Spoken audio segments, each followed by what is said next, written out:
The final word.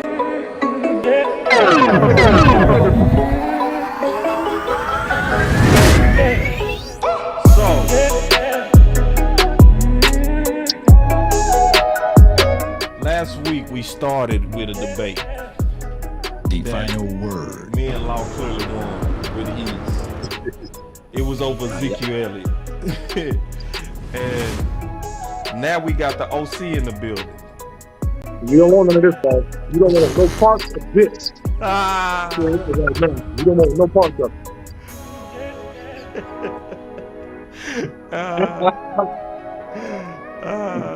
Yeah, I do, bro. The final word. Man, y'all get in the building. Get in the building. Yeah, y'all come on in, man. Y'all want to see a dead body? Y'all let me know if y'all want to see a dead body. But hey, listen. It's that time. The final word of the week. Cornerbacks. Cornerbacks.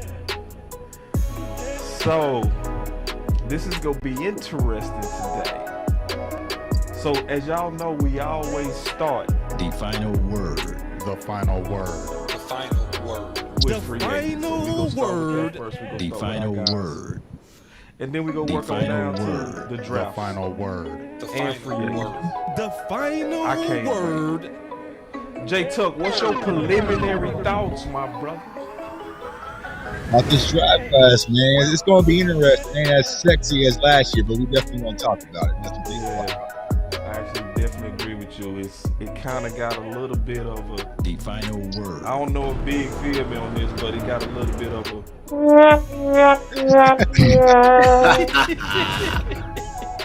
Hey, as I said before, it's top heavy. So when those top guys go, that's when you're going to be suffering. I feel like you're going to be more experimental guys, more developmental guys. And I think just like what DMV was saying, once that first one gets taken, like maybe like the Devin Witherspoon, they also going to start going, because I think the teams know that it's not maybe as great as well, so they're going to try to scoop up all the good ones early. Definitely agree. Which it might be a good one for the Cowboys. Not for everybody. It's still way too soon. It's still way too soon to have that analysis, in my opinion. No one saw Dayron Bland. No one saw Dayron Bland last year. A lot of people didn't have Tyreek Woolen as high as he was. So let these combines go through. Let's see what these guys can do. Open their hips, the speed, these sorts of things. The final word. In my opinion. No, I'm with you. The so final basically, word. you hoping Will McClay can find that needle in the haystack again. The final word. He that good though. He really is. That boy good. That boy good. That boy. You got that boy. You got that. I think. I don't have it over here. I know you say hey we good, but let's look at our last few cornerback drafts. They ain't been that great. I can't wait to get started. Let's go. I can't wait to hear this. I want to know exactly where you come from, dude.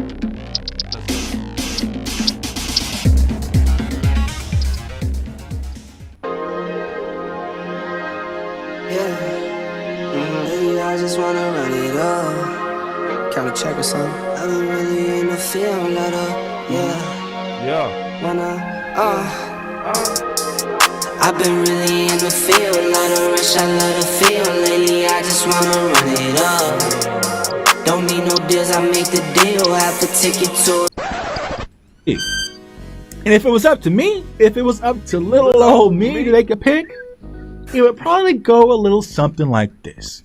They hated And with the 17th pick of the 2020 Dallas Cowboys NFL Draft, the Dallas Cowboys select CeeDee Lamb. You're welcome. You're welcome.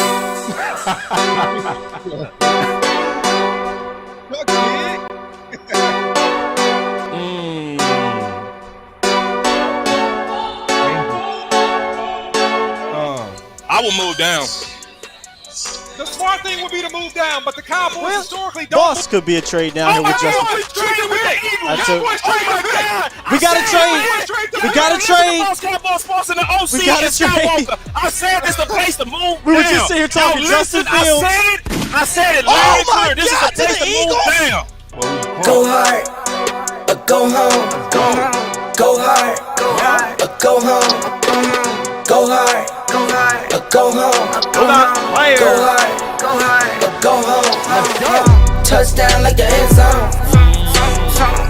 When the circle turn to my home, can't get me out of my zone. Go hard, or go home. Go. I love Parsons as a rush defensive end. Right? If you draft him and you put him on the end, turn him into another DeMarcus Ware. Let him rush the quarterback, get upfield, and create damage to the other opposing offense. We got the look, pick. Man, here it is. We got the pick. Yeah, this gotta be Parsons. Like, Parsons the best player available. Go home. Yeah, championship rings on my hands now. In my head, I'm top 10, yeah, that's hands down.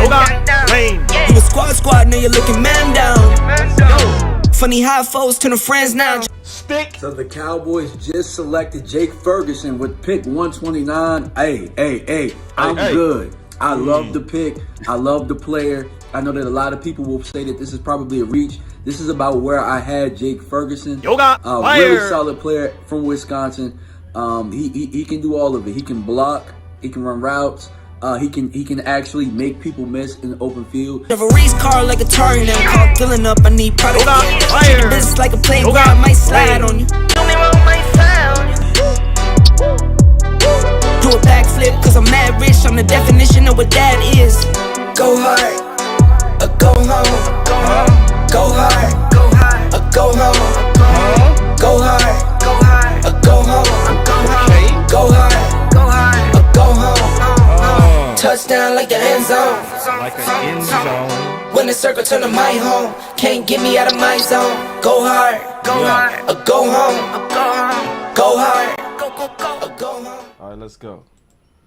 All right, man. So I'm gonna start off with you today, OC, cause see you was talking about Zeke. You gonna be the last person to get your little Zeke hate in. So go. Get it out the way.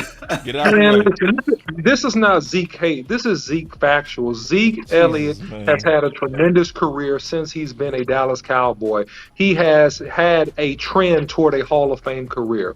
This is no disrespect to Ezekiel Elliott. This is just a matter of fact.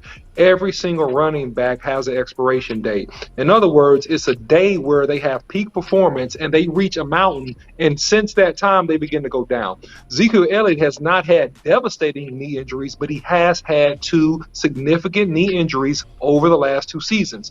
This has slowed down his productivity. He does not show the burst to accelerate and separate from defenders like he once did. He's a short yardage back. Hit another button, Boss Cowboy. So every time I tell the truth, y'all, he's going to hit a button. Yeah, thank you. Hit another one. I just told you. Every time I tell the truth, he's going to hit a button. Hell no.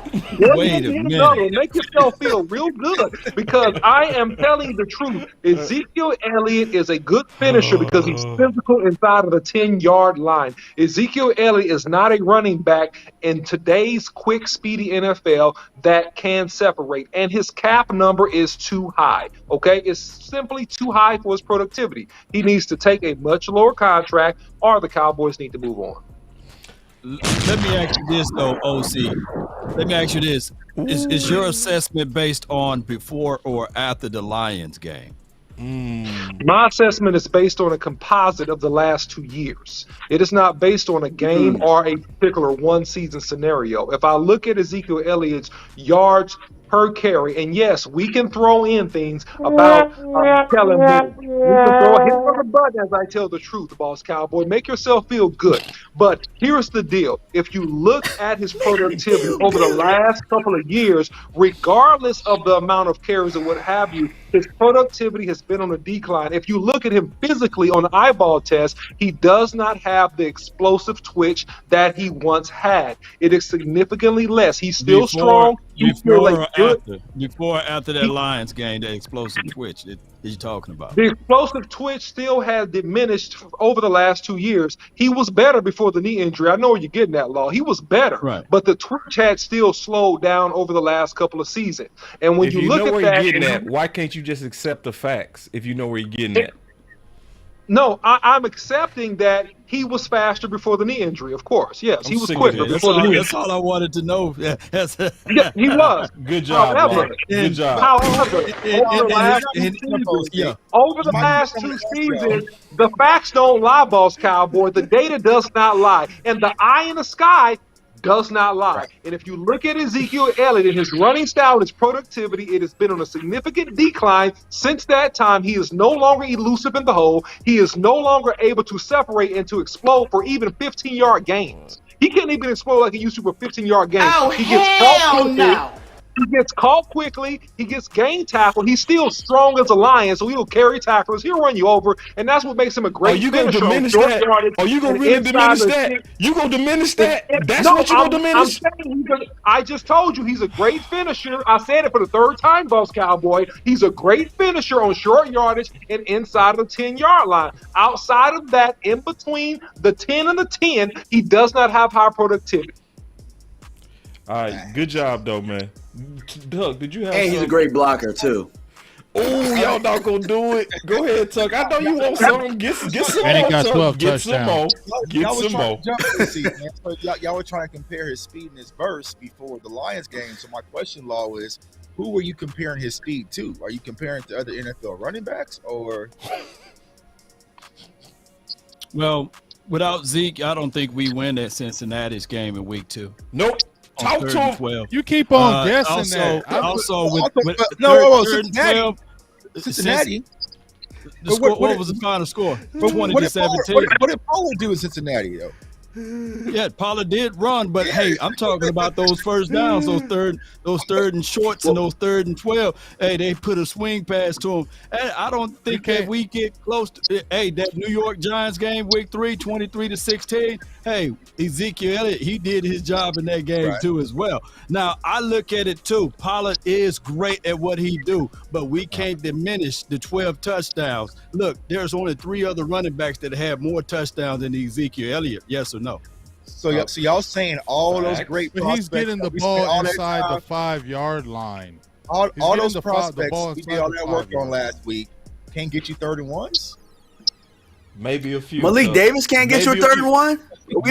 Maybe a few. Don't see, because come on now, maybe a few. Because see, that's a different. It's a different style. So you got obviously the lightning backs. You got the lightning backs. I don't mean to cut you off. Yes, you do. Yes, you do. Yes, you do. You meant to cut me off.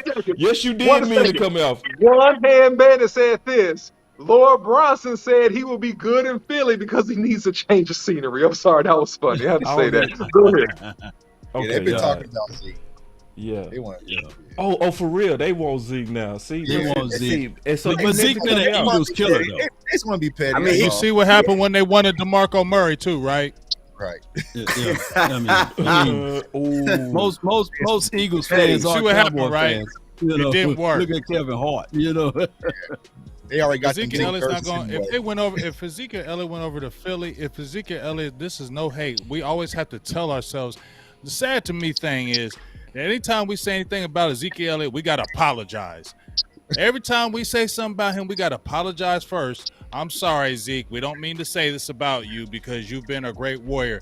Like, daggone, man. Like, this happens to every player in the NFL, y'all. Every NFL player is going to go through this, okay? Every one of them. They're going to go through this. And this is what's happened with Ezekiel Elliott now.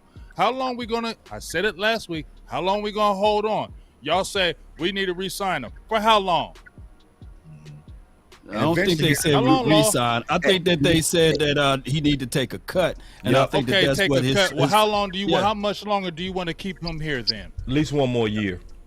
Yeah. Why, boss? Put the camera on. Put the camera on, boss. Oh, damn, DLV. You see how why you want to keep him? All right, DLV. Ooh, DLV say put the camera on you. Put the camera on you. Make this. Let me tell you why. Why do you want him for 1 year? What difference? I got a my reasons why. I'm gonna tell you why. I got a ball for you. Okay, this is why. Because I really believe that we should be trying to build in the draft, not replace in the draft. I feel like we do that too much. as much as possible, I would want us to try to hold the key people that made it possible for us to get where we were, where we was 2 games away from the Super Bowl. And then go get some guys. I'm cool with replacing Zeke, but I like my replacements in the building. I don't like my replacements in the draft coming up hoping they can replace Zeke. I don't like it like that. I just don't. Because we was hoping when we let Amari out the door that we could draft somebody that could replace Zeke. We had a good guy, but we wasted it. You know what I'm saying? So I like my guys in the building where they proved it. They got to some reps. They showed they can handle the league. Then you move on from Zeke. That would be my way of doing it. Malik Davis is not Zeke. That's a different style. He better than Zeke right now. Come on, bro. He better than Zeke right now as of today. It depends on what you mean by better, bro. So if you talking about who's the better back for money downs, short yardage back, that's Zeke. We don't know that though. We haven't put him in that situation. We don't know that. You don't know that too. You haven't seen Malik Davis play 17 weeks, so we don't know that. We've seen him in a spoonful of games. Look. According to we haven't seen Zeke playing 17 weeks the last 2 years. Right. Well, I mean, the year before that, but 17 weeks, 12 tubs. But what I'm saying is that here's my thoughts on this. According to your logic, Joseph Randle was better than DeMarco Murray. Yes or no? He had fresher legs. And what I disagree with that. At that time, look, I didn't agree with that at all. No, it wasn't. Did he say that there was meat on the wall? You said DeMarco Murray was at his peak when Joseph Randle was there. So you can't even make that comparison. Ezekiel Elliott is not at his peak right now. Right. And then y'all judgmental. Y'all so judgmental. Y'all want to just everybody judgment. Every one of y'all. Let me name the names. Big Game James, Tuck, DMV, and the OC. Every one of y'all are judgmental. See, Okoye did a 5 video. Every one of y'all and Boss Cowboys and Law Nation are sentimental. Okoye said today, and I stand with Okoye. Hear me out, because he made a good point. I listened to my homie today on his video where he pro Zeke, and this is what he said, and I agree with. When you go out there and you put up 800 yards with a broke leg, with an OC what we have, you don't call him washed up, you applaud. I agree with that. I agree with that. You applaud because he played hurt. He played hurt for this team, and then DMV and Big Game James, and Jake Tuck and the OC have a better look. This is that we want. Oh, you see this guy? See this guy? Get him. Number one bullshit guy. He do the wee woo. You don't ever give yourself no. That's what you need. Because I'm the best. Why would I do that to me? Why would I do that to me? 800 yards in 17 games. Split carries. You're not contextualizing. You're not contextualizing I'm gonna that add he that wasn't number split up. back? No, boss. I'm gonna add the number up. I got a number for you. Hold up. I'm gonna add that number up. I'm at 856 yards. I'm gonna divide it into 17. I'm gonna divide it. Hold on. You got it. No, he missed some games. No, you can't do that because he was 50 yards a game. Oh, he was unavailable. He was unavailable for some games. Split back. 50 yards a game. See, boss. It's hard to. Law. Hold up, Law. Because if Tony Pollard would have got hurt, about 5 games, because did the run game go up when Pollard was injured in the Tennessee game? Did our run game go up or did our run game decrease after he left? Right. One back was all right. The other one in that game. Huh? All right. So we got to get the corners. I know that we struggled in that game. We got to get the corners. In the run game, didn't we? Ain't nobody gonna win this debate today. Miraculously do something great. It's gonna be a minute. No, ain't nobody gonna win today. I know y'all want to keep talking about it. Okay, go ahead. Yeah. One more point, then we gonna get the corners. All right. So look, guys. Look, all of us are big Cowboys fans, right? Who's the all-time leading rusher? Emmitt Smith, right? Mm-hmm. If we watch this team get rid of Emmitt Smith, I believe the year after, we should have no problem with them letting Zeke go. Yeah. We should have no problem with them letting him go.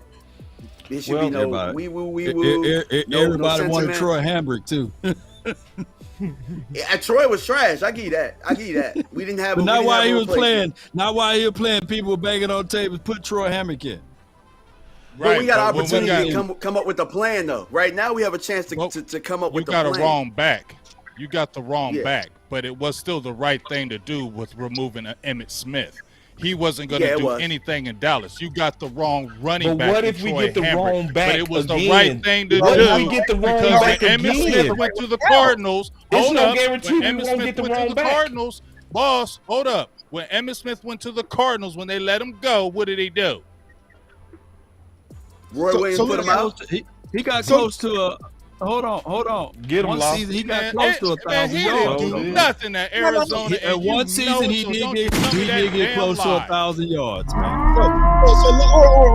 And Larry Fitzgerald was saying that, hey, if it wasn't for Emmitt, he wouldn't have been able to be the wide receiver he was because of his talent. Y'all can Google and look it up. Look it up. Before you judge that, look it up. He did. Look it up. Yes, he did. So y'all saying that Tony Pollard so isn't worth the franchise tag? now we're That's the going point, to though. That's the guy because we got. That's the guy we let go. My bad. Man. Go ahead, Big Gang. No, we Let had me- Tuck said something. I'm cool, Tuck. So are y'all saying that Tony Pollard isn't worth the franchise tag? I wouldn't franchise tag him. I mean, or sign him long term. Y'all don't think that I would sign him, but I wouldn't franchise tag him. Because it sounds like y'all don't believe that Tony Pollard should be the guy. That's what. It's hard to say if he is the guy. It's hard to say. It really is. Because we don't know what he going to be coming off that ankle. We really don't. We can hope what he going to be, but we don't know what he going to be. And because we saw Dez. Boss.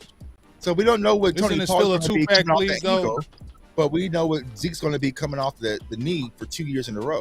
It's a better chance that he go come off better because his injuries didn't require a knife. Boss, let me settle this real quick, man. This can't is settle the nothing. year that Boss. This is the year, Boss Cowboy, that Ezekiel Elliott has had a rushing average of less than 4 yards. He has a 3.8 yards a carry average this year. Now, to boot, he played in 15 games. He played in 17 games last year. This year, with playing in 2 less games, he had just about equal carries. He had 6 less carries than he had last year. Playing in less games, Boss Cowboy. He has averaged less than 4 yards, Boss Cowboy. He's had a long run, Boss Cowboy, a long run. His longest run of the year was 27 yards. He does not have the explosive twitch that you need anymore. Okay, Boss? These are the facts, Boss Cowboy. You don't want your run average going down below 4 if you were a guy that averaged 4.5 to 5 yards to carry throughout your career. It is showing signs of slowing down. It is showing signs of deterioration. God. And that, it's so and fake. that, Boss Cowboy, you cannot deny. No, get bro. younger at running back. You can get a young, hungry player to give you similar productivity if you give him the carries, Boss Cowboy, and that is a fact. Next and get Bro, more. You can so get more. hold on. That's a lot of You're not gonna factor in the fact that he played hurt to your average. He's a tough guy. I appreciate him. He's So played you're hurt not before. gonna give him. I'm giving kind him of credit. So because basically, he's last supposed year to he break played his arm, versus break Balls. his leg, and be the same. Last year You got played paid. versus Hold up, Balls, boss. Cowboy. You go first of happened all, 2 boss, years in a you- row, I'm though. not crying a river for no. Hold up, OC. Hold up, OC. I'm not crying a river for Ezekiel Elliott, and I'm not pocket watching. I promise you. But you're saying broke knees and broke elbows. He has made very good money by playing football in these 2 deals, 2 contracts, big money. We were all mad at him for going to Cabo or whatever, right? So yes, he has played through stuff, but he has also got paid very well. One of the top paid running backs in the league for how long?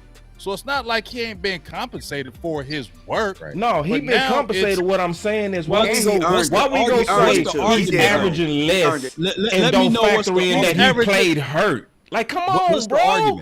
Okay, so basically, that's like saying when y'all remember when Dez came back? Do y'all remember he came back from that ankle surgery? That's like saying, well, he not the same. Of course not. He playing hurt. Can we give him some players are not the same? Do they still keep him? His body is wearing down on him. That's why Yes he's or no, hurt. Or he has some keep freak injuries. It's either wearing down or It's a freakish. running back. Stop it. He I'm has the leaning most on carries since freakish. he's coming to the league. What other injuries He's have the most Zeke had? Because Boss He's had the I most start worrying carries about since injury he's come prone into the when I league. see your ankle go out, when your knee go out, then your shoulder go out. But if Man, you let's got be hit against on the the corners. same knee and you had a hyperextension on the same knee, that can be bad luck. Right. Boss Cowboy. Man, can we He's had talk a lot about of corners? he's had a lot of carries though, boss. He's had a lot of carries. Can we boss. talk about corners?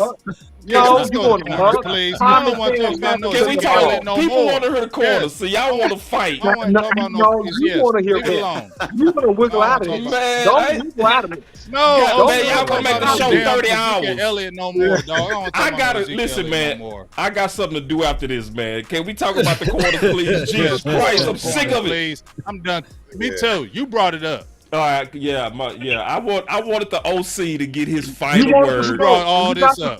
But then all y'all had to jump in and lose this debate again. Y'all two go do y'all a solo fault. show and argue about Ezekiel Elliott. Y'all two do a solo show and argue about Zeke. I just let everybody know this back here on the walls coming down here in a few weeks. We got something new coming up. That's what's up. All right, here we go. We on corner now. So our current corners. Before we go to corner, do you pick up Bobby Wagner or do you allow talk about LVE that. for another Thank you, year? Law. Because I'm seeing everybody talking about Bobby Let's Wagner. talk about Bobby Wagner. That's something we can talk about. You started off, Law, since you brought it up. Look, I've seen multiple people called him washed, right? And all I've seen is that the dude had six sacks last season and 2 interceptions. I think we can utilize that within the confines of the Cowboys system, especially on defense. Someone who already knows Dan Quinn's system and philosophy. I will bring him in for a good cup of coffee. Bring him in. I love it. We go with you, Tuck. What's your thoughts on Bobby? Yeah, absolutely. I'm bringing Bobby Wagner in, but do I think the Cowboys going to do it this time? Nah. I just don't see it happening. So, like Law said, he's been productive. You know what I'm saying? He had 140 tackles, 80 solos, I think, this past season. So, yeah, he's been productive. You know, but I tell everybody who watches my channel, just rewatch the video I dropped last year on Bobby Wagner. I just don't see the Cowboys doing it, but they're gonna, they're gonna be interested or intrigued by Bobby Wagner. But I doubt they actually get the deal done. So. F it. Why not? Go get him, bro. Go get him. I mean, he has an excellent track record with Dan Quinn. We trust Dan Quinn and Dan Quinn. We trust. And, I mean, at this point, you got somebody who's going to add a little bit of attitude to this defense and some leadership. A guy who's won the Super Bowl. You know what I'm saying? He's an excellent pro. Not only that, you're a proven winner and an excellent pro. So I'm with it. You know what I'm saying? Bring him in for a cup of coffee, for a steak, or whatever you got to do. But I'm for it. A Mavs game.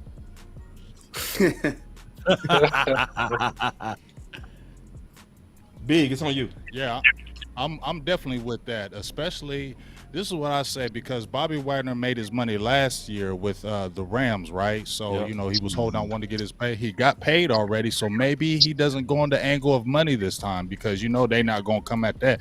Remember, Anthony Barr, who he wanted, he had a high number as well, right? $11 They waited. That number dropped, and then 5. They got him. So maybe that happens with Bobby Wagner, and maybe he wants to play with a young Michael Parsons. And to DMV's point, maybe some of those guys, they get older in years and they like to mentor. So maybe he wants to play around Michael Parsons, and he's not like he's coming to a chop liver defense. He's coming into a very good young defense. So and like you said, the connection with Quinn, I think it could happen maybe.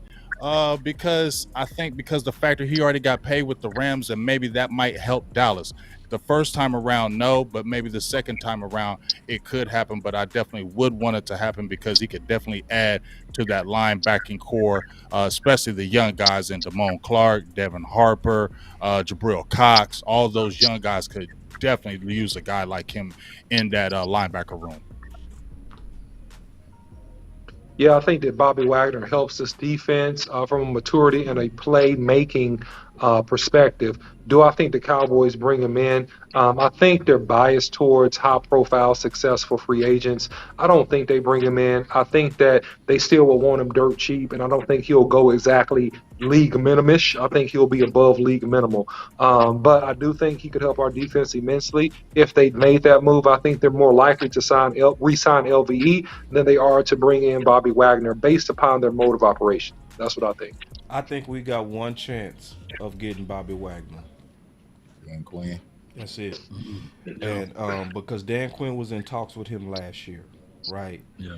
And it's been a whole lot of buzz of Dallas needed to go all in. His cap hit was only $4 million, right?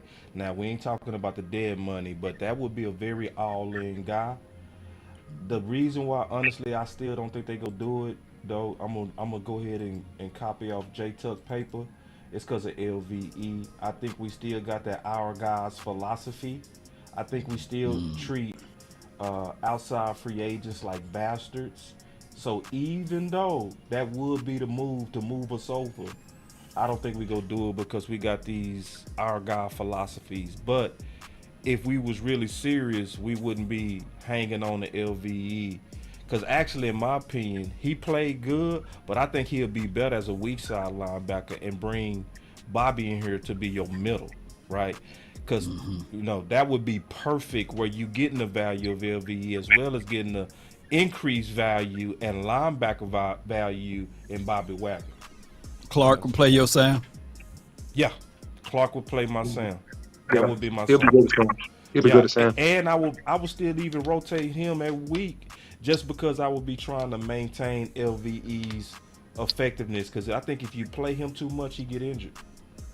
Just being doubt. So two for the price of one. One, you bring in you keep LVE to appease the Jones family. Yep. And then two, you appease the Quinn administration by bringing in Bobby Wagner, someone who knows the defense there. And also, you can find the money by restructuring or cutting Zeke money down, right? You just find the money with that's where we at now. Huh? We ain't going back into that. I love y'all, man. Come on. All right, so we go finally talk about what we're here to talk about and what y'all want to hear about, man. This is the draft show. We do it a little bit different where we first talk about our guys because before we talk about the draft, doesn't it make sense to talk about it in relation to our guys? Right. So we go first kind of give a quick picture. We go around the room again, give our synopsis. Then we go through our list of free agents as well as draft candidates. So just to recap it, we got Diggs. That's obvious. That's CB1. Right. I would also say Bland is CB2. Now, some people say we're looking for CB2. I actually feel like we're looking for the nickel. We're looking for a nickel. So then we got options with bringing back Anthony Brown, which I would be for. I know in your list, Law, I think you had it on your list as well, Tuck, of bringing back Anthony Brown as an option. To me, that would be an excellent nickel. We also got guys that's on rookie contracts that still can be some assets, and you got risers coming out of those guys. So let's go around the room. I'm going to start with you, Big, and let's kind of get your thoughts on the current room. Then we go through everybody's idea of free agents as well as draft picks, and we go through some film. It's on you, Big. All right. Well, first the room. I like the room. Well, I like the room as far as when you're talking about with Bland, what he did. He came out of nowhere. He's a big physical corner. He meets everything that you want. He's got speed. He's got size. He's got tenacity. He can play inside. He can play outside. And I think that's what you really love about him. We know what we got in Diggs as far as his playmaking ability. I'm with you and Tuck, and I think DMV. I said it probably about a month ago or maybe a little bit more when I was talking about our free agents, about bringing back our own. I said I was cool with bringing Anthony Brown back as a reserve. Obviously, he's making like the $5 million. That's going to drastically drop. I said he'll be the Orlando Scandrick, the new Orlando Scandrick of Dallas. Remember how he got 3 contracts squeezed out, and I don't know how he did it. So I think this is what Anthony Brown could be as well. I think he could be the Orlando Scandrick type guy. And then, we'll see what's Kelvin Joseph. I mean, I don't know. He could possibly even be cut if he doesn't step his game up. True. I would probably lean more toward Nashawn Wright since we saw him the last maybe 2 games. We saw maybe some decent positives out of him. So, he's got the size that they want. That could be something that they could work with. And then obviously Izzy Mukamu, who came out of nowhere like gangbusters the last part of the year. And the big thing about him is that, he played safety in high school, and then he played a corner and safety in college. but they were putting him in the slot. And, I remember seeing a tweet how J-Ron Curse was talking about, bro, this big boy 6'4" playing in the slot, swallowing these guys. So, I like that. As far as the free agents, I haven't really looked deeply into them. There's quite a bit out there, but I think the Dallas Cowboys, if they're looking at any kind of free agent, they'll either go with somebody who's young and really cheap. I don't think they're going to touch an old. If they do, he'll be like the Xavier Rhodes, and it wouldn't be till like a mid-season. I don't think they would sign an older guy early. I think they would go with the cheap version, like one of the, like when they had the Trayvon Mullins, those type guys, the 24, 25-year-olds really don't know too much about them. They sign those types. They don't really bring in the real type guys, and I think they really try to stay with their own. I think Jordan Lewis, he's probably going to get cut, and I think they probably maybe attack the draft with maybe another round of maybe a possible 2 corners and fight it out and see what that pressure puts on Kelvin Joseph and Nashawn Wright, because as I said before, I think those guys are borderline, especially Kelvin Joseph. He could be cut, especially if you draft one of these corners, young corners, and he starts turning up. One of those guys could be out. So yeah, so I agree with Big Game James. I think there's a lot of things that's in-house when it comes to the Cowboys at the cornerback position. And I think Deron Bland is pretty much the jack of all trades to be able to play inside and also outside. Now, you did mention, the possibility of Jay Lou being cut. And I know approximately the Cowboys could save around $5 million, I think, if they was to cut Jay Lou. But honestly, y'all, if I had to decide between Anthony Brown or Jordan Lewis, I'm leaning towards Jordan Lewis, but you never know what players can bounce back after the injury. So if you do bring back Jordan Lewis, you could play Deron Bland and be your outside corner because he showed that he can play on both sides. But also, you mentioned Israel McQuamu. When it comes to Kelvin Joseph, I feel like right now is make or break season. We kind of know what we've seen thus far. Special teams is all right, but you can find special team guys in the draft, which we'll probably talk about a few here as well. And so it's going to be make or break to really step up. Now, I've been pitching around the idea for quite some time when it comes to Kelvin Joseph was moving him back to safety. But I feel like after last year when he really got his shot, you started hearing some rumblings about his attitude, different things going on. So as Big Game James said, this is kind of make or break. Because I feel like now in year 3, the Cowboys have no hesitation cutting and moving on from Kelvin Joseph if it doesn't work out. So you got a lot of different things and different options in house. But like I said, Jordan Lewis is going to be the one I'm really keeping my eye on, because if you keep Jordan Lewis, he's going to be your inside guy, which will make me lean towards Bland being my outside guy, which can cause you some wiggle room in the draft and free agency. Man, that's impressive that you actually lobbying for Lewis, bro. That's different. I ain't even tripping on it. I like Lewis. I like Jay Lou. Yeah, man. I think that, the good thing about this defensive back room is that you got some young players that can really help step up and contribute that really haven't got to play time because of veterans, right? So you got Izzy. I mean, obviously, Bland did a fantastic job. I think if he starts the whole year as he should, he'll probably end up making a Pro Bowl this next year. That's how good I think he is. Extremely versatile, ball hawk, physical tackler. He's everything to me that you want in a cornerback, and he was an absolute steal. Salute to Will McClay on him in particular. You got Izzy. I think he can fill in. He's a situational guy. I think you got Nashawn Wright that needs to develop. I still think that, regardless of all the issues that have happened, hey, I really do think that Kelvin Joseph has the ability to be a very good cornerback. But unfortunately, that's up to him. He has to really lock in, make football first, make it a top priority, and prove that he wants to be an asset to the organization, or this will be his last year with the Cowboys.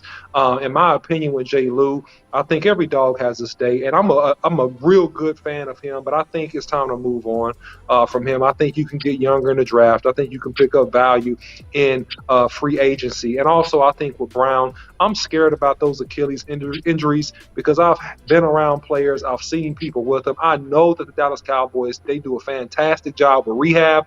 But, man, when you have that Achilles, man, that's a tough one. You need like a couple years on that one. So if he's at a cheap price, keep him. But if it's anything too far above league minimum, I think you've shown the ability to draft very, very well. And you can also replace him in the draft as well. I'm liking that J. Lou getting a resurgence of people. I see some people rocking with J. Lou. That's different. That is different. Go ahead, Divi. Yeah, man. Hey, look, it's tough following all of y'all, but y'all said all of the right things. And the one thing that I'd add to it is the reason that I like this cornerback room utility that we have. So if you look at the top 3 guys that we had that we ended with in the playoffs, where you got Diggs, you got Bland, and then you got Izzy, who jumped in and played some nickel for us in the situation in which we needed him too. I think having just those 3 right there is a building block for us right now. Now, anybody else like Nashawn Wright and Kelvin Joseph coming in and fighting for those jobs, that's a hell of a problem to have. Not to mention with some of these cornerbacks in this draft, you possibly adding somebody. The versatility of Bland allows you to, if you got a really good player on the board and it's a corner, you can take him and feel very comfortable doing so. So I think we're in a hell of a position as far as the cornerback room goes. So that's all I really got to say about that. No doubt, man. DB room is one of those things whereas we can is it messing up over there? Yeah, DB rooms is one of those things where we all can look back at and say, yeah, we want to be better in those spots. I've seen CJ Goodwin been here for like 3 to maybe 5 years just because of special teams play. So when I look at that, there could be a calling card even for our second round draft pick, Kelvin Joseph, because if you even look back at the San Francisco game, yes, he was able to create a play right there. So the skill, the athleticism is there. We just need to see that boy out there on the field. And granted, we can say slightly last season mulligan for the off-season situation. But I'm looking at it like this. Let's go out there and draft another DB. I want Dayron Bland to stay inside the slot because that's two-way goals. That's nothing easy to do, especially as a DB in his rookie year to get 5 INTs. That's something special. I think that the Cowboys should look into either bringing in a veteran guy to really look into this team to help out. The off season is long and the training camp is long. So let's bring in more and more competition. Let's go out there and draft one of these guys that can be on the outside. And I think that's what the Cowboys' plan and philosophy would be. As far as Nashawn Wright, this should be his probably last year before he go, if he can't give us nothing. If they do decide to bring back a Trayvon Mullen for the training camp, that will benefit us because we didn't get a chance to see that guy really going through the rigmarole of training camp. He was thrown out there to the Wolves and he got burnt like toast. So I think that the Cowboys need to reevaluate everything. As far as J. Lou, hey, you can save $4 to $5 million. If they do decide to see what's else out there, then that could be a cap casualty because we need that $4 to $5 million to bring in a Bobby Wagner, right? Come on. Yeah, no, that makes sense. Question: what was the J. Lou injury? Was it hip? Ankle or something? No, he had that Lies Frank injury. That's a bad injury for a foot. Ooh, yeah, it is. It's a bad one, dude. Bad injury. It's like That's a real bad same injury level to as an come back Achilles. from. Same level as an Achilles injuries. That's why I'm not really bothered if you move on from both those guys, man. Those are tough injuries, man. It affects your twitch and your reaction and just all those things. And I don't know, man. I'm not sure about that. So now we're getting to the good part. This is what y'all came for. DMV, you up. So yes, his sir. free agent prospects: Anthony Brown, Marcus Peters, CJ Goodwin, Byron Jones, if rumors are true. All right? Yeah. And then we will go through your draft prospects, and then we go just kind of put it all together and go through any film breakdowns that we have here too. Devin Witherspoon, Christian Gonzalez, Brian Branch, Clark Phillips, Cam Smith. All right. So we got some film on Christian Gonzalez, but I wanted you to kind of talk about your list, free agents, as well as your draft prospects. Put it all together, then we'll just kind of rock it as you talk about yours. Because you also did a film analysis. I want to kind of showcase this. You did a breakdown on Witherspoon on your channel. So you called him the most physical corner. So you can start whatever you want to go with, and then we go all kind of go through every one of our individuals. So go for it. All right, bet. So I'll talk about the free agent list first, right? So obviously we all said Anthony Brown, and who would know better if Anthony Brown is as healthy but the Cowboys training staff. Facts. And we also know that Anthony Brown works very well with this team. At the time that he went out, he was playing some pretty solid football. Sure, he gave up maybe one big play a game, but outside of that, Anthony Brown was probably playing some of the best football of his life. So for a good portion of the year, we were searching for a number 2 corner, and we definitely missed him. So if he could come back, and he would probably work team-friendly deal, you go ahead and you go get him. You know what I'm saying? And you don't have to worry about that. I think one of the things you said earlier about when we were talking about Zeke is that I guess the more things you don't have to really change and you can kind of keep there, Anthony Brown offers you that. So with Marcus Peters, I mean, if they have to get a guy, Marcus Peters is solid. He's scrappy. I know sometimes he gets beat, but you're getting a solid veteran there. The only thing about Marcus Peters is what's that asking price. So he's probably somebody that I would have last on this list, but of the free agent markets out there, he's one of the better names, and he might want to be a part of this team because we built a juggernaut. CJ Goodwin, we know what he does with special teams. He's going to come in pretty cheap. Yeah, he was on the list. God, he is. Can I push back on you on that CJ though? Yeah, go ahead. The pushback that I have on that CJ Godwin is even though he's going to be cheap, he's still not going to be as cheap as potentially Kevin, right? And I think Kelvin is starting to rise as a special teamer. He did have some penalties. Some people call him bonehead. When I went and reviewed it, most of them was false penalties, in my opinion, looking at the replay. Could we also save a little bit of coin by just moving on from CJ and kind of reserving that role for Kelvin and allowing that to be a development? What's your thoughts on that?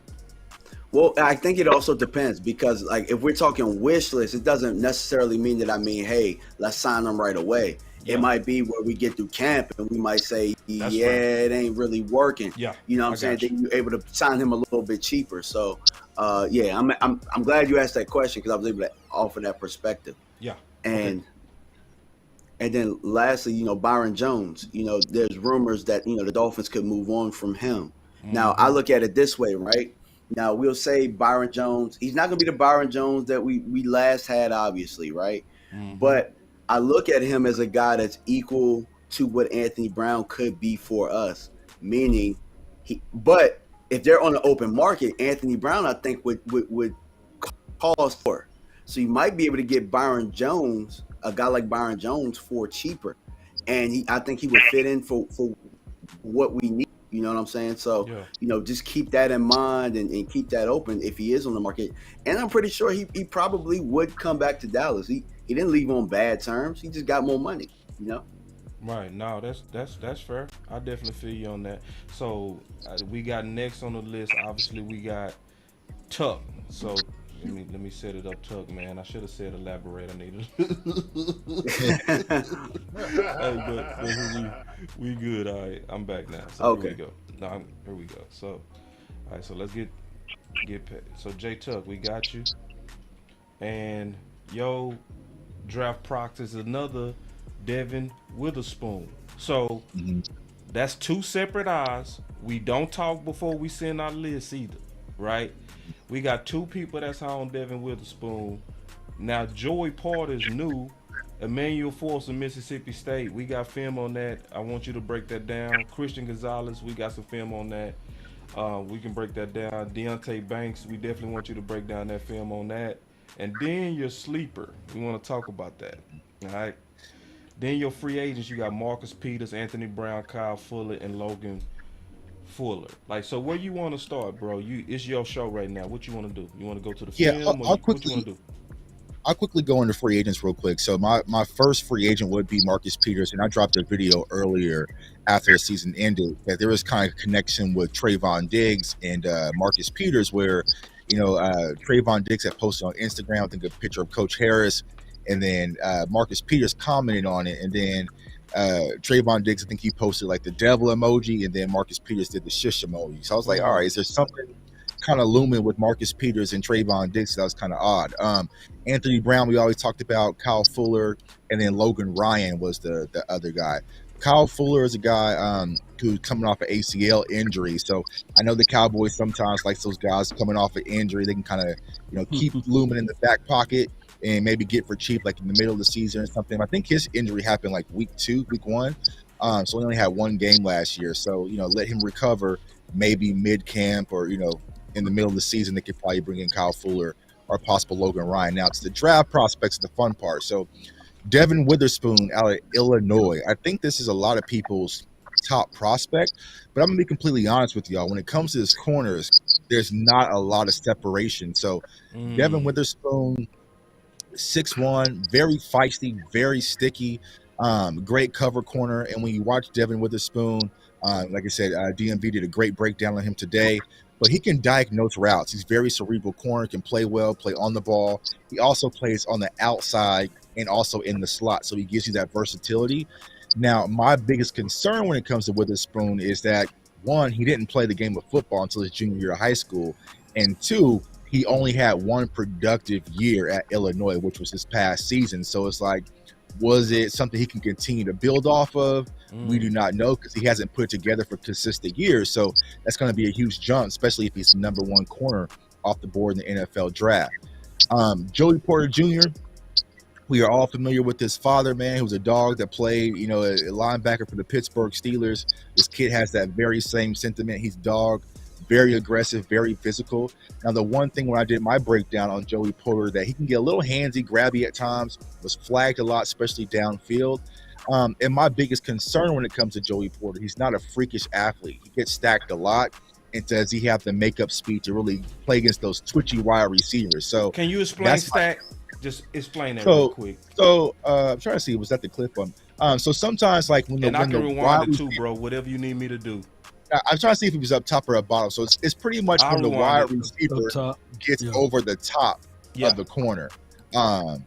I'm not sure if that's stacked right there. But yeah, right there, right. That's so he's stacked right there. Yeah. And so does he have the makeup speed? I think this quarterback didn't put the ball in the proper location, but at the NFL level, in most cases, that's gone to the house, right? So if he gets stacked versus the NFL caliber talent, I just don't think he has that makeup speed to get back in. I'm talking to get back in phase, right?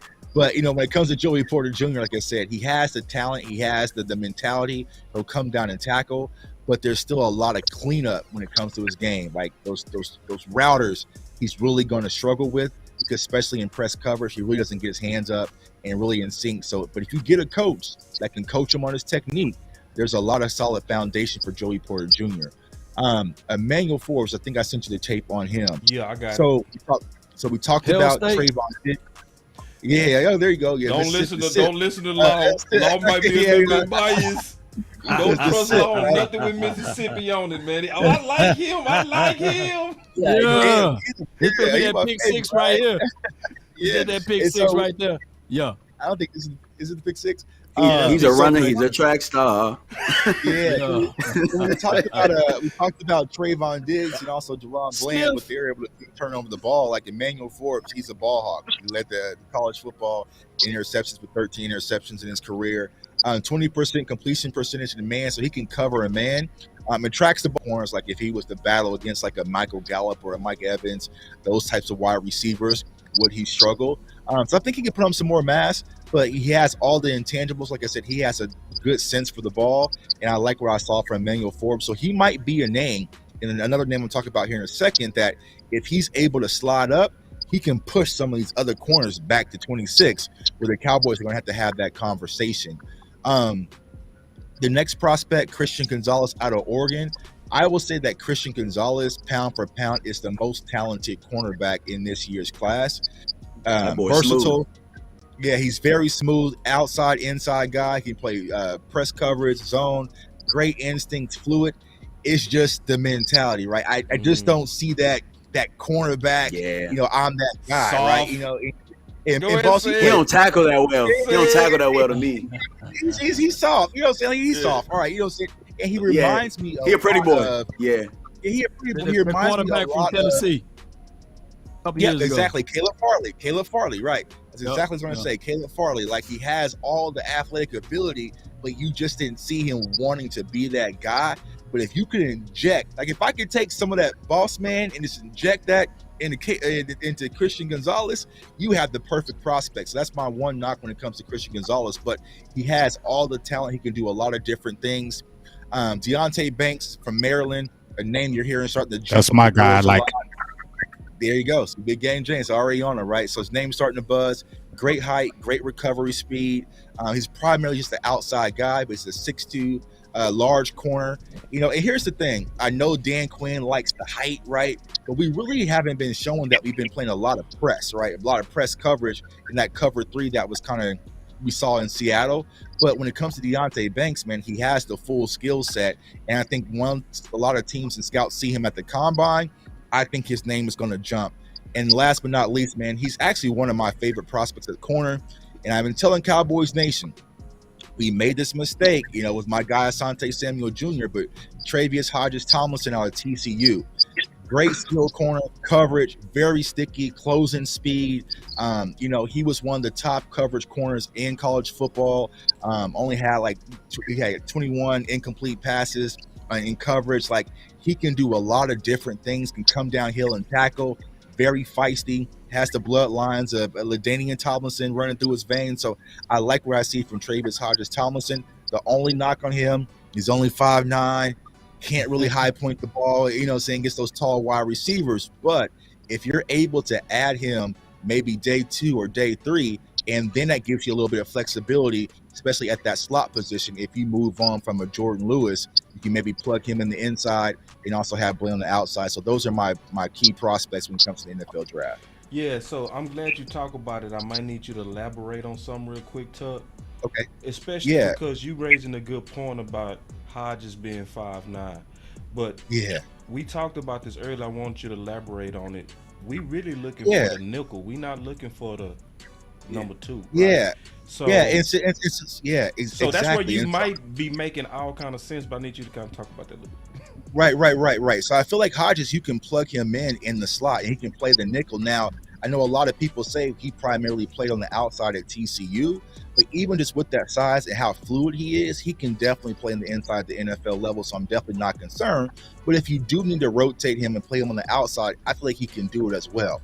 And just like I said, when Asante a few years ago, even though he has that size limitation, he's going to compete for the ball. And I always try to teach my viewers, like, when you're playing corner, you have 4 opportunities to win. You can win the line of scrimmage, you can win on the break, you can win when the ball is in the air, and when the ball is being received, right? So as long as you continue to scrap when those balls are being high pointed, you can still make a play and make things happen. And you see that frequently when it comes to Hodges-Tomlinson. So don't let the height just be the only reason why you're skittish of this prospect. Look at the totality of the football player. And when you look at this kid, he has everything you would want in a corner. And I would definitely take a flight on him if he's sitting there in day 2. All right, Big, we on you now, man. Let's go through Big list. Y'all give me a second to pull it up. But while I'm pulling it up, man, y'all try to TCU stay having short corners, man. Yeah. Washington, remember him? And the guy last year. And they had a guy who passed. I can't remember his name, but remember they had that corner who passed? Yeah, TCU, the land of the short corners.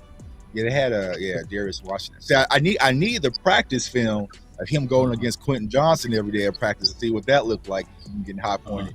That probably would have told me a lot. But like I said, for the most part, I like Rostolph and Hodges-Tomlinson, out of TCU. So there you go. Big, we got you now, man. So we got Big up, basically going through it.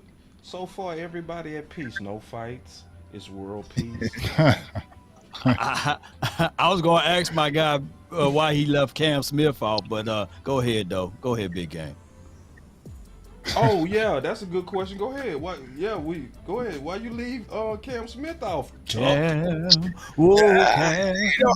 He's small. I like him, man. Yeah, I don't want to say because he's small, but it's like he's also like there's a lot of things with his footwork. I feel like he still has to clean up, but he's more of a project. You know what I'm saying? So I feel like, and like I said, there's not a lot of separation. And I don't know if y'all, it's because we were spoiled in the last 2 years. Last year we was watching, Sauce Gardner and Derek Stingley, and then we had, we had Surtain and Horn. Like none of these guys. He's a bunch of twos. Diggs had a good year. it was a dig shirt. So I see. Yeah, exactly. So I just don't get that feel from this year's class, and maybe it's going to take some time. But when I watched Cam Smith, like I said, he's a phenomenal football player, but there's still a lot of project and cleanup when it comes to his footwork and his technique. And it's just like, if I'm going corner at round 1, I'm not trying to brick again because we bricked a few years ago. So it's like I'm trying to hit. So Tuck, I think that his physicality. I think that his physicality is just as close as Witherspoon, but go ahead. Yeah, and see, definitely. And I want to say something real quick, Tuck. That's real, Y'all bro. said he's small. Take another look at Cam coverage. You know what I mean? That's why we calling it the too early wish list. Because it was a guy, I promise, bro, today I put 3 stars by him, preparing him for the book.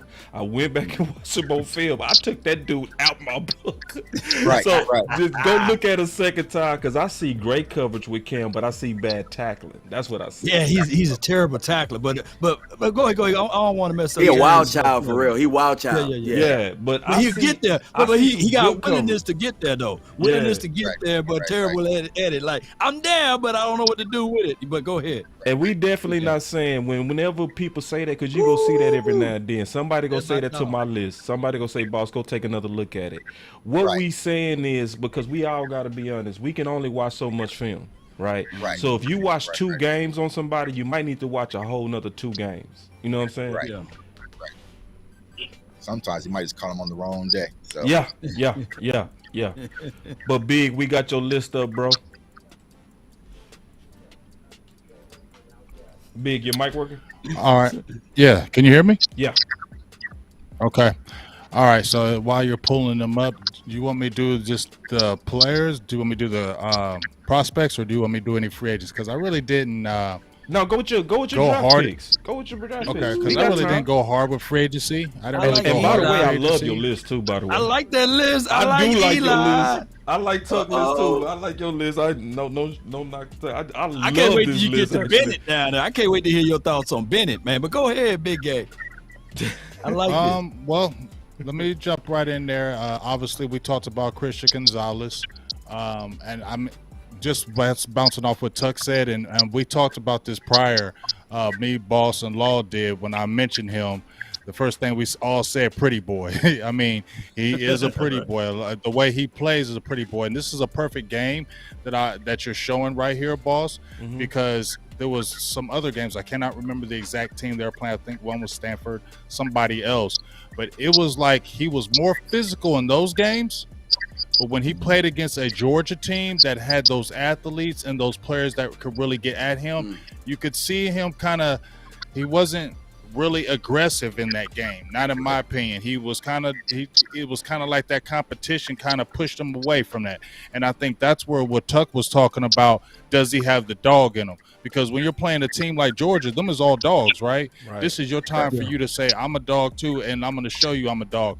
This game, it didn't really show in my opinion, and I didn't see the aggressiveness that I want to see out of your top corner that has all those attributes that you want. So I think that's his biggest issue. And I feel like if you don't have a dog in you, you don't get a dog. And I think that's where my worry is. You either got the dog or you don't. Watch this to your point, Big. This one. Watch this. No, not that one. The next one. Watch the next one. I ain't mean to cut you off, but see, Big is talking about what's on the film. So watch this play right here when you talk about the physicality. Watch the receiver and how he go do him. Damn! Feel me? Feel me? That was and that was happening in this Georgia game a lot. He was really, you could see from the outset of this game. If you watch from the first time they got the snaps in that first series they could have, you can tell he didn't want that work. And then, hey, hit him again. Go back and rewind. I'm throwing hands, dog. Hey, this must be who you took out your book. This who you took out your book. No. I got him in my book. Matter of fact, you know what's funny, DMV? I don't like that last hit, though. I raised him from 1 star to 2 stars after watching this game again because he tried to be physical. I'll show you where it looked like they just got him back. I'm gonna show you. No, man. I'm gonna show Come you. on now, dog. No, I got you. Yeah, that's what I'm gonna have to use that one. Yeah, come on now, dog. No, I got you, Law. Trust me. I'm gonna show you. It's coming up right here. Then Big, I ain't mean to cut you off, but I want to show you. Here it is, right here. Right here. Watch him right here at the top right. He got him a cheap shot. Oh, okay. And see, all them receivers, they saw that, and they was like, "Oh, you doing that?" They went after him. And they went after him, bro. That's what happened. They was like, "Oh, you pushing balls in the back," and then they see. I want to your point, Big. I want to see if you a dog, be a dog all day. Right. Yeah. Then watch this at the end. Watch this at the And end. he ran out the end zone. Come on, dog. Watch him run out. Watch him run. He ran out the end zone. Like, I'm done. So yeah, that you can't have that out there with what Buck said to me is the perfect comparison is Caleb Farley. He was like the darling. He had all the physical attributes, ran a 4.3. That's a good tackle right there. Damn. But we didn't see the physical side. And when you watch him play, he has all those attributes. He's smooth. He's long. I mean, he looks like Patrick Surtain as far as his build, right? Facts. He has that perfect type build as far as a corner. If you want to build a corner, he's what you want. Yeah, but he got that the look. mentality is what's gonna hurt you. And I don't know if you can consistently do that in the NFL. You got to be a dog at corner, man. You got to have that mentality at corner. And that's like I said, I don't know if you get the dog. Once you have the dog, you have it. If you don't, you don't. So I worry about that. But as far as all the other everything else, the length, the speed, the hips, smooth going in and out the breaks, can mirror the receivers. He has all that, but the mentality. Then let me talk about Deonte Banks. To me, he's my favorite guy. He's the guy I like a lot. I like him a lot. And the main thing I love about him, he has a punch like no other. When you see a lot of these corners, they don't punch and redirect. He will punch you, redirect you, and he gets you to the sideline. So many times we see these corners, they don't force these guys to the sidelines. They don't cut them off. He will mirror you. He will cut you off. He'll put you on that sideline. But his punch, I love how he punch and redirects you. He is that physical. And what I like about him is he's got the size and he's got a mentality where he likes being physical with those receivers. I think not just in this game and against Michigan, he had a game where he played against Ohio State. He was standing those guys up. He had one play, dude couldn't even get out of his route. He got up underneath him. He knows how to stay low, get pad level low, got up underneath him and stood him up. He couldn't even finish his route. And I love that. And he can mirror the receivers. He give me a Wuze vibes. And here, you know why? Let me tell you why. Let me tell you why he gives you a Vuze vibes. Because his bad thing that he doesn't do, he's not a playmaker. He's not a guy that's going to get you interceptions. He's not a guy that's going to get interceptions for you. He's not that guy. I've seen him plenty times where the ball bops out of his hands. He drops interceptions. He's a Wuze in that where he's always going to be in your hip, but he's not really going to be that playmaker and getting those interceptions. So I think that's his bad thing. And then also, I need to see how he's going to get timed in this combine because he doesn't have elite long speed. So this combine is going to be huge for him, in my opinion. But if he doesn't run great, that could be good for the Cowboys, where he could fall later and the Cowboys could scoop him because I think he could definitely add to the team. Now, Eli Ricks, he's intriguing because he's fast and he's big. Okay, and that's what the calling card is. That's what the calling card is for the Dallas Cowboys. He had an awesome freshman year over at LSU, right? He was one of the top freshmen in the nation. So he goes over to Alabama, and I think he had some injury issues, and that's one of the reasons why that's been his problem. He can't stay healthy. But him not staying healthy could be good for Dallas because he could fall later. Now, one of the reasons why I brought him up is because he's the prototypical guy the Cowboys want, right? I know what Jay Tuck said about don't throw these guys in a box, but it seems like the Cowboys do, Tuck. You feel me? I feel you. I would love to get one of them younger, but they love it doesn't matter. And so it could be a developmental because he's hurt. that could be developmental for the Cowboys because they love that length and speed, and that's the reason why I'm very intrigued with him. Now, if I go to my other guy that I was talking about, who's the opposite, he plays on the opposite side of Deontay, was the reason why I was intrigued by him is, dog, he was jumping out the tape because, bro, one thing I like about him, a lot of these corners don't show up in the run game at all. Right. They don't show up in the run game. Yeah. This guy right here shows up in the run game. Ja'Cory Bennett, he don't have no problem sticking his nose all up in that mix and all up in that business in that run game. And I know that's not how you define a corner, but these corners got to be able to tackle, right? And just like you were talking about your boy Cam Smith, he's great in coverage. I think he's very good in coverage. Right. But, man, he does not tackle. He don't want to tackle. He don't want to get up in there. And I don't even know if that frame can hold up because he's very, very slight. I don't know if that frame can hold up. And we know that if they see that you can't really tackle, they're going to run to your side. So that's why I really worry about him is that slight frame and can he really put on those pounds in the NFL. So that was the only reason why I was leery for him because I know how the Cowboys don't want to have those long kind of wiry guys that ain't going to really put some, put some pressure in that run game. So that's the only reason why I stayed away from Cam Smith. The one thing about Bennett, though, I mean, I feel like on the combine, he could be one of those cornerbacks that completely disrupts the combine. His name is going to shoot up because, I mean, he can probably jump about 44-inch vertical, run like a low 4.3, and just with that size, NFL teams can be like, you know what I'm saying? I'll fix it. You know what I'm saying? And he's hella aggressive. He's hella aggressive. So and when I was watching Banks, Tuck, I kept on looking over and I said, "Who's this other dude over here, dog?" Well, let me ask you this, big game, James. This is from your school. I was looking at tape on Cam Brown. If you don't take the injuries, you move the injuries away from him, will he be a good prospect in your opinion? Yes, he is. Brown. I mean, he's got good length. I mean, that's 6 foot. He's got that, like I think Boss said it. He's got the, did you say it with the basketball? Kind of got that basketball frame where he's kind of long with his arms. That was and Tuck. I know the Cowboys like that. Tuck said that. Okay, my bad, Tuck. No, I'm talking about Cameron Brown. I'm talking about Ohio State Cameron Brown. Not Cam Smith. Oh, I don't know nothing about Cameron Brown, so I ain't gonna jump on here in front. I didn't really study no Cameron Brown from Ohio State, so I ain't gonna even jump out there and say I do. I thought you were talking about Cam Smith, so that's my fault. Smith. Oh, no doubt. That's all good. Man, some people probably don't have Cam Brown on their list because of the injuries, and of course, was the other kid, Garrett Williams. I had him pretty high, but then from those Syracuse? injuries, from the Cuse, Same thing. He got the quick twitch and everything, but those injuries, man, I don't want them already to be pre-hurt before they get here. And you know somebody else I had intrigued, my bad, Law. What's his name? Ringo from Georgia?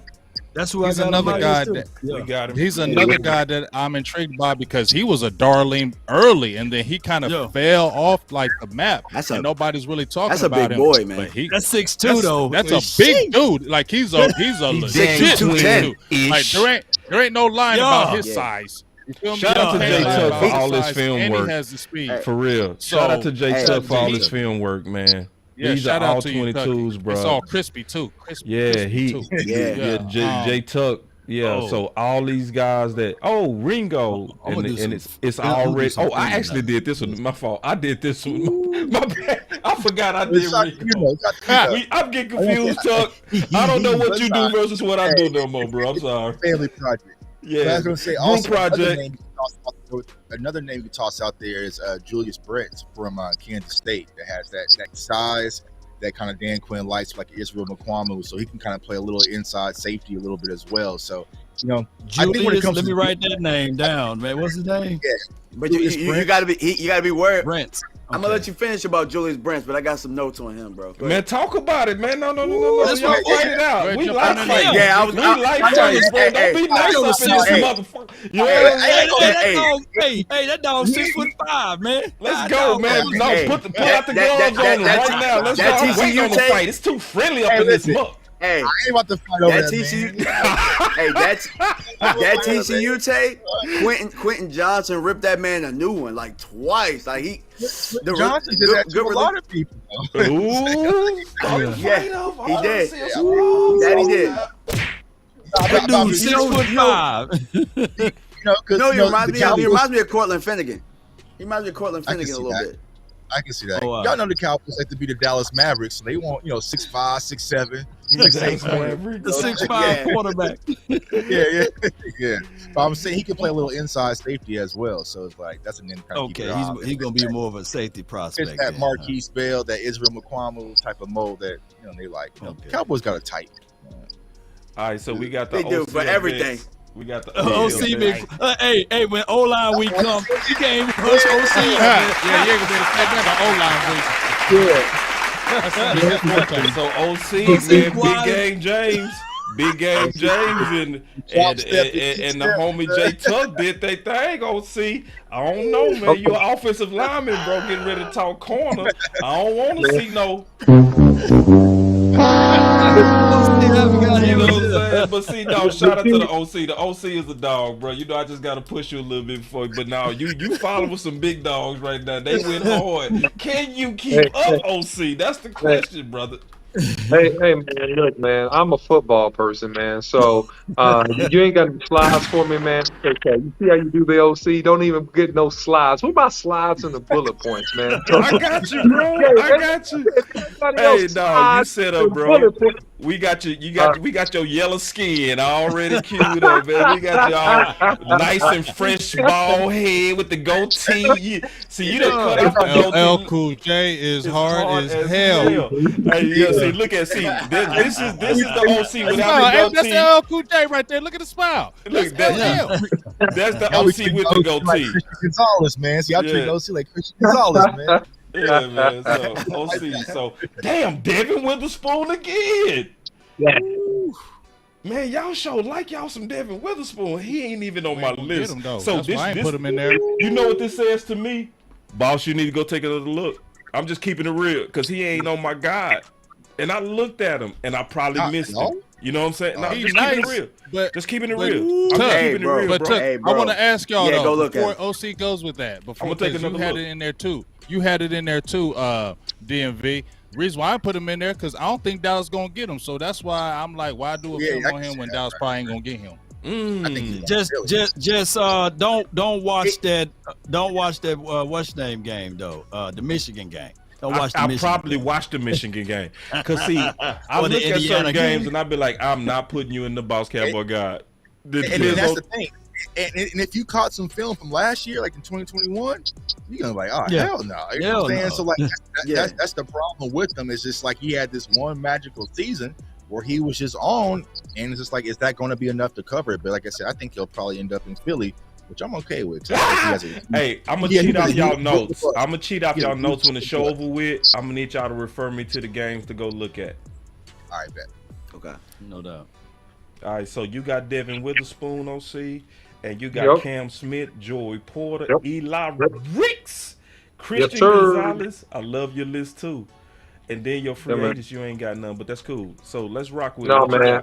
No, I gave you three. So I'll start with the free agents because I don't think the Cowboys go get any of these players. I mean, my top two free agents in terms of NFL current DBs will be Jamal Dean and Bradbury.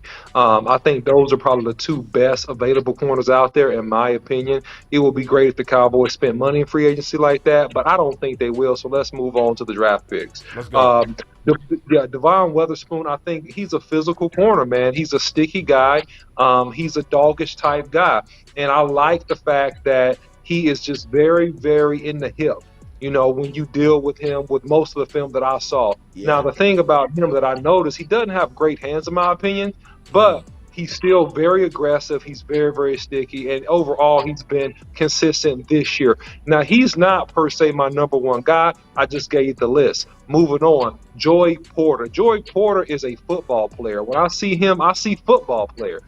And the thing about him that I noticed, because I did go back and watch the previous year, he's improved since that year. So he's improved every single year. I think that he does show some tightness in the hip, a little bit to be a defensive back. That scares me. I think that he might have a little bit of issue versus your quicker twitch slots if they have to play him in a slot. But I think he'll be a solid corner. I don't think he has extreme long speed. I think he has pretty solid long speed. And so if you get him with a burner, that might be an issue.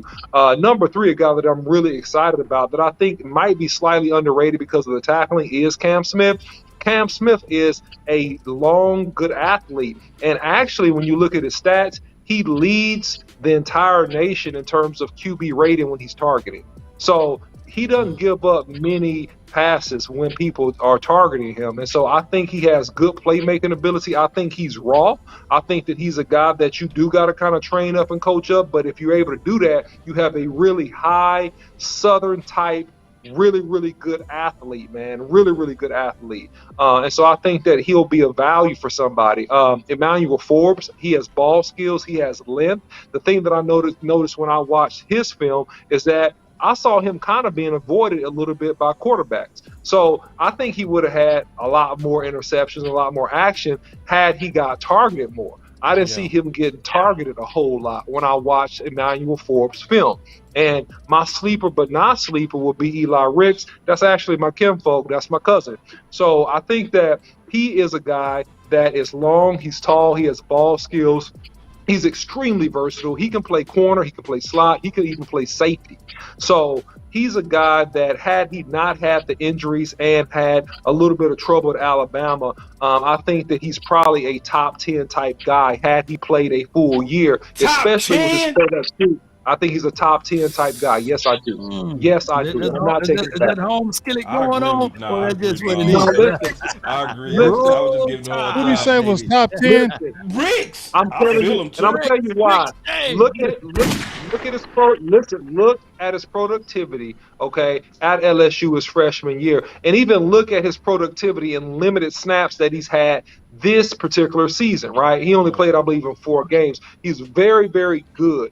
And just a guy that has all the tools. I think that he's a guy that right now is probably a 3rd-round draft pick. I think that if he works out well, a lot of this is contingent on how well he runs and actually his strength level, how his shoulder is. I think he's a guy that could slide up into the 2nd round, and I think he will be an absolute gift for the Cowboys. If they could get him in the 2nd round, he's an absolute gift for the Cowboys. That's my opinion. I think Gonzalez going to him again is that, man, he's an athlete, man. He's a guy that reminds me of a guy that played like every sport in high school and was really good at it. Like he was like a good basketball player, a track star, a football player. He even probably played soccer, but he's not a tough guy. He's not a dog, but he's just such a really, really impressive athlete in terms of movement and his physical capabilities that you got to have him on the list. So that's my list. Hey, good job, OC. Y'all clap it up for the OC, man. I see you, OC. Now we got Law. Law be having books. I ain't mad at you, Law. My boy Law be having books over here, bro. I copy paste that, man. I copy paste that. Here we go, Law. All right, man, let's go. Yes, indeed, man. All right, so as we all see, Christian Gonzalez is up there. Now, I do have that reservation, the same thing that Big Game James have, a little bit with that dog mentality, but I love the fluidness, man. And when you can get that, and then you think about what this coaching staff can do when they put their phalanges on Christian Gonzalez, man, it can just be a good thing for us. Now, Joey Porter Jr., not to just beat up the man about what you guys said earlier, I like the guy. I think that he can cover every blade of grass out there with the mentality of, hey, I'm coming from a football background, a football pedigree. I think next was on that list was Ringo, right? Ringo was next on that list. Oh, Cam Smith. Here's my thoughts with Cam. Oh, Cam. Oh, Cam. He may be inside on this next level. I love it. I think that you can mask him a little bit inside better because of his over-aggressive tenacity. Although he closed his eyes. Somebody said dog closed his eyes when he tackled. And that's Gonzalez too, bro. But he tried. We need some milk. But I look at it like this, man. I've seen us do the Jordan Lewises of the world who had the mentality to tackle, but just really didn't have that thump, right? But one year, I think he had like 2 or 3 sacks coming from the inside. Or even when you look at Anthony Brown, one could argue Anthony Brown played better when he was inside versus on the outside. But I think that with Cam Smith, you can, if you draft him and you hear this sweet music right here, let me hear the sweet music. Woo! if you draft him, you can fool around and add him inside and kick Dayron Bland to the outside and work on that long-term contract with Trayvon Diggs, and I think that we'll be okay from there. Ringo, that's the next guy that's on this list. He's 6'2". He's big, right?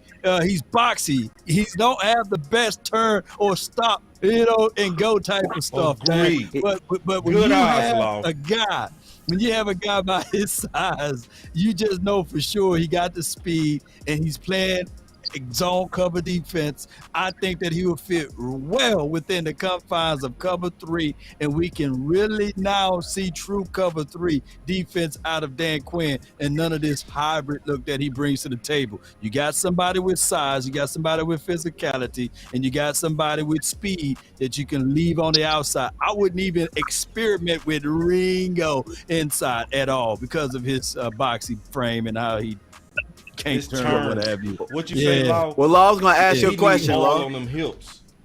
Yeah. He built like a safety, isn't he? I'm not going to say he wasn't a safety, but like when he looked like a safety playing corner. Brandon Browner, you know what I'm saying? What was his size? Well, he's not as big as that, but but his change of direction is terrible for me, man. And I just don't want to see that's real. Look up the TCU tape. Oh, that's real. You don't want to see him. Look at the Ohio State tape. You don't want to go look. I know my guy Boss. You don't want to show that tape, right? Yeah, that's why I got him. I got like a round 3, round 4 grade on him. Honestly, I do. But But here's what's gonna happen though, fam. I think that's fair. Even though you got that round 3 or 4 grade on him, here's what's gonna happen. It's a fit. It's a fit, yeah. The underwear Olympics, baby. Y'all know how that dude gonna run. He gonna burn up the field, and they gonna be like, I can work with that. Size, yeah, with that size, that's size. So you already know how that gonna go. And I got a sleeper on this list, and I know a lot of people gonna want to fight me when I say this. Tyreek I'm gonna send you that Florida State fan. I'm gonna send you that Florida State game. Tyreek Stevenson. Now when you talk about what? I'm making sure, bro. He ain't from Tennessee. I know. No. But I got Forbes on it. I got Forbes on that list too.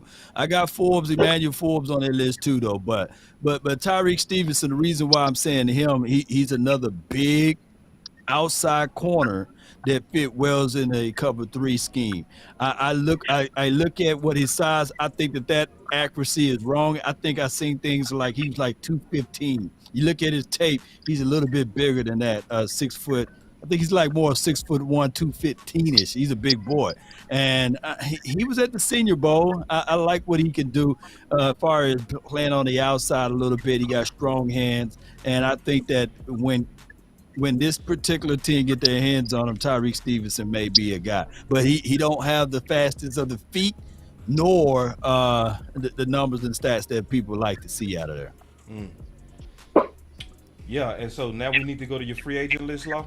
Yeah, we can go to the free agency list. All right, let me pull it up, man.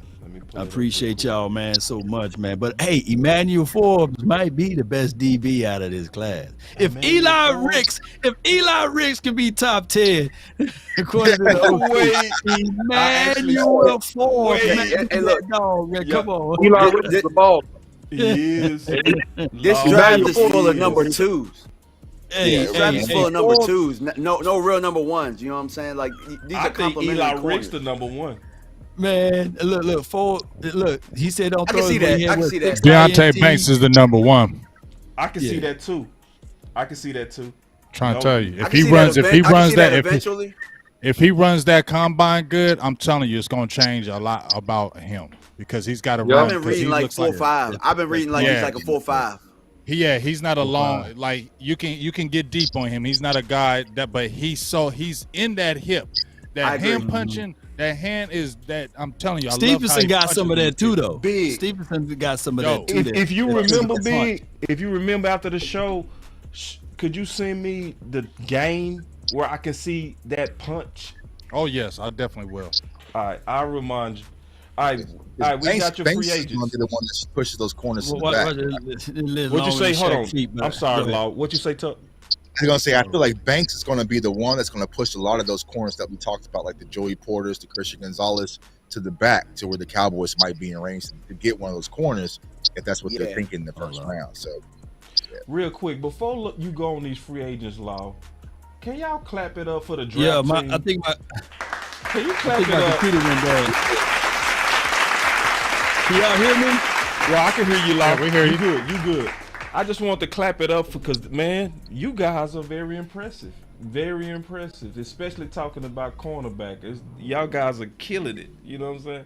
I ain't gonna have nothing to say when I get to my list. I'm gonna be like, they said. Well, it. hey, the teacher was on. Teacher was on. He said, "Hey, I need this by this week. I need that. I need to get it. Need you to do that now. Don't be slipping." So when the teacher got on us, we had to make sure we had to do it right. Yeah. Y'all been over the dope, man. Y'all boys sent me all y'all lists early. Y'all did all y'all homework, had all the videos. I said, damn. And to be honest with you, I like doing it this way because it keeps me in track. Because I'll be scouting linebacker here, a corner there, a wide receiver. I'll be all over the place. So now I know absolutely. You can hone in on one thing. Yep. And I think it hones in the audience too, because like in the next 2 weeks we gonna start doing simulators. You know what I'm saying?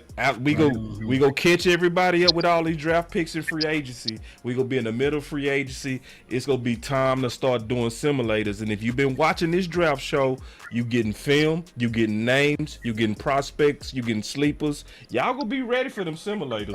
Y'all gonna be fully ready for them things. But back to you, go ahead. I'm sorry. I said versus picking whatever PFF recommend. You know what I'm saying? A+. We would give you an A+ for this if you pick it. Nah, we ain't rocking Get like that that. grade. We'll let our beautiful audience be the grade. You know what I mean? There you go. There we go. The people with the best eyes. But Law, I gotta get first of all your free agent list before I even show it. Swish. Who swish? Hold on, let me clap it up for the homie first. If my button worked. I hate these buttons. Hey, I like how you said wish, because them is all wishes. Them is all wishes. Except Byron Jones, but them is all wishes. Here's a make a wish. You know what I'm saying? Foundation. I knew you was gonna say Rock Yassin. I knew you was gonna put him in there. I knew you was gonna put Rock Yassin in there. He's available, man. Shoot, if you don't bring back, I know. Brown. Oh, he ain't bad. He young too. Yeah. He young too. Yeah. And Troy Hill. I know you like him, big game, Jay. Troy Hill.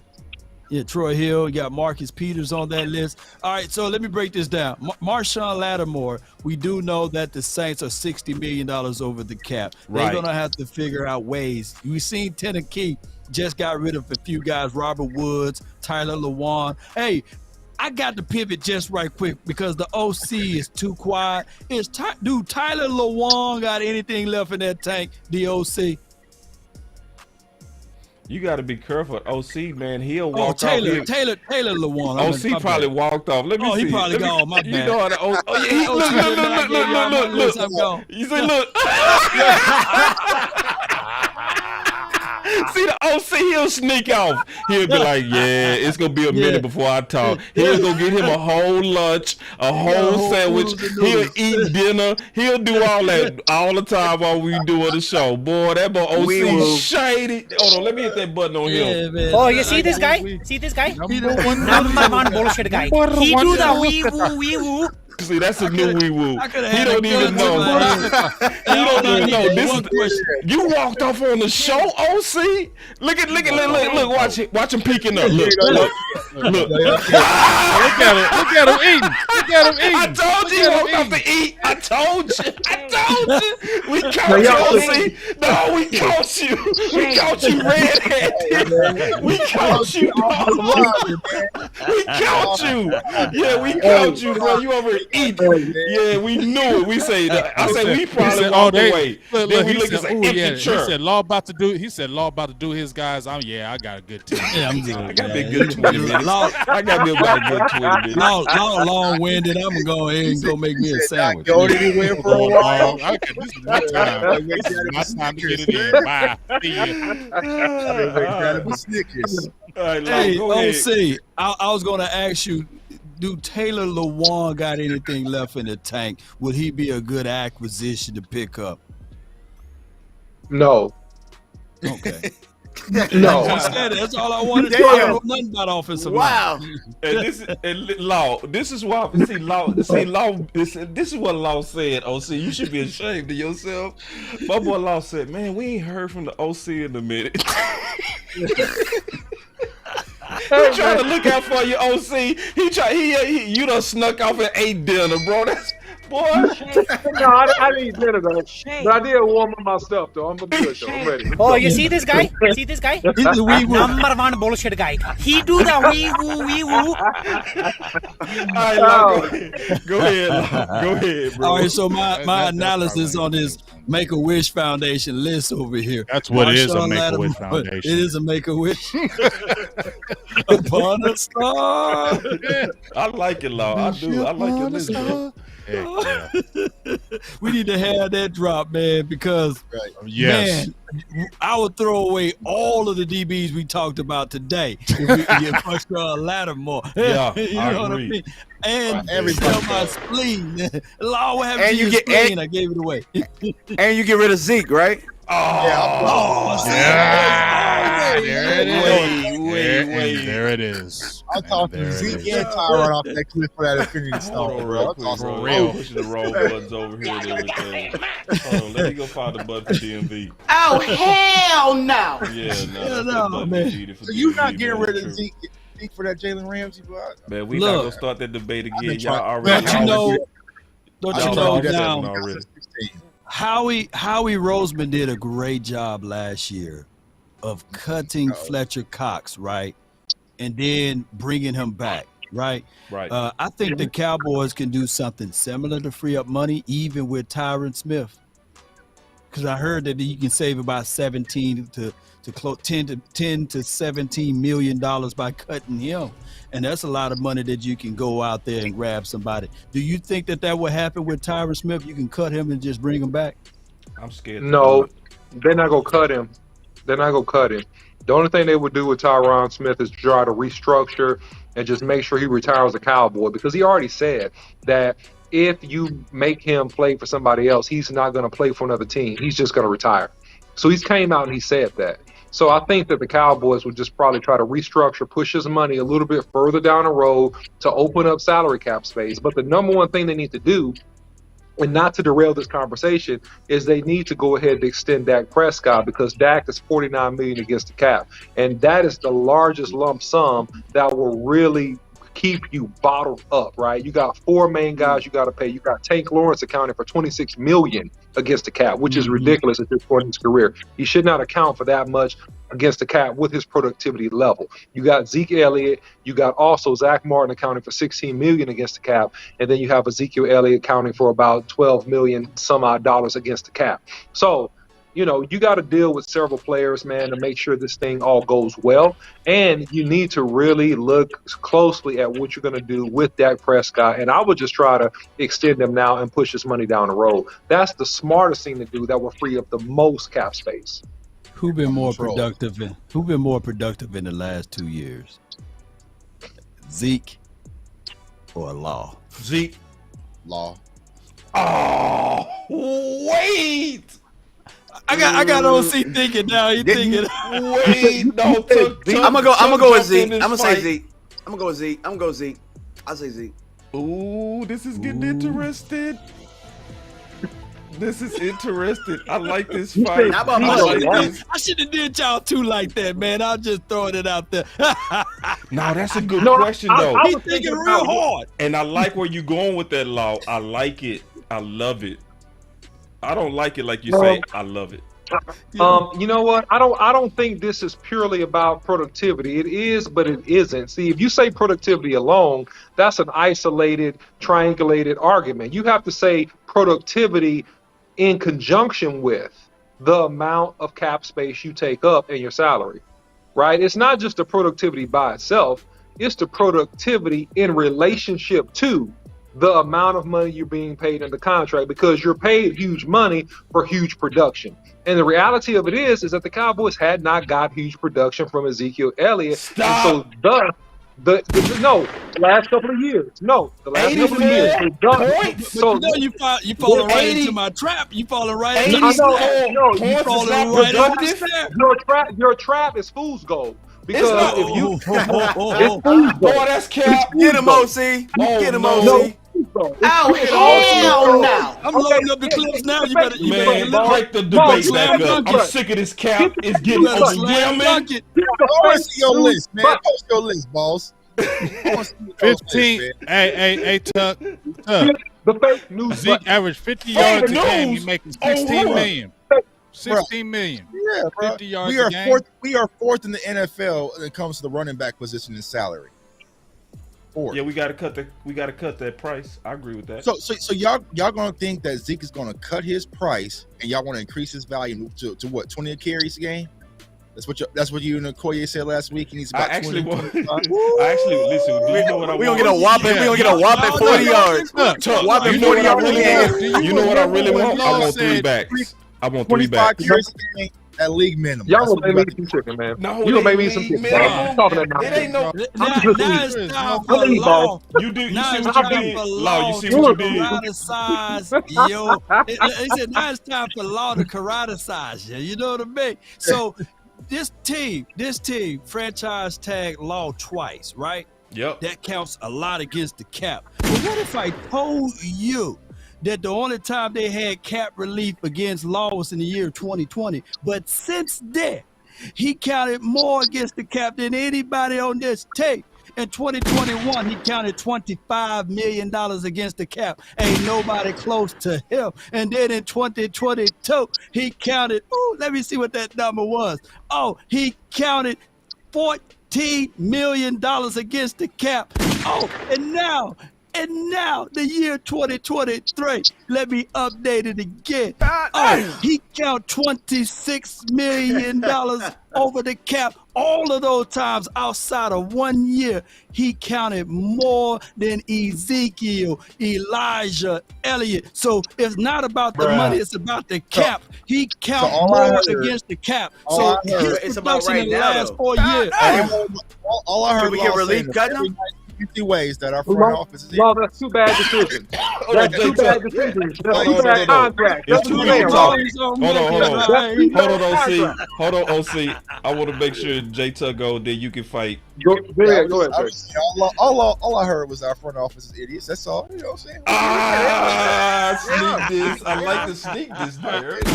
That was a quality sneak this. But they just extended law, right? They didn't cut law. They extended law. You know what I'm saying? To free up money for Randy Gregory, and they botched that deal, didn't they? That's what it was. Yeah, they tried to make room. That was a cap relief, bro.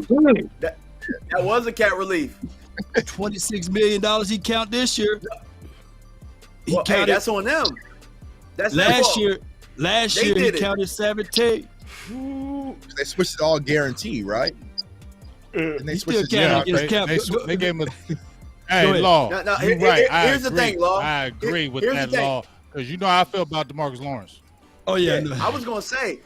I don't think like me and Big Game James talk about this all the time, man. Look, if it came to a situation where it's like Zeke Elliott right now with the money and it was one D-Law, we would say get D-Law ass up out of here. See ya.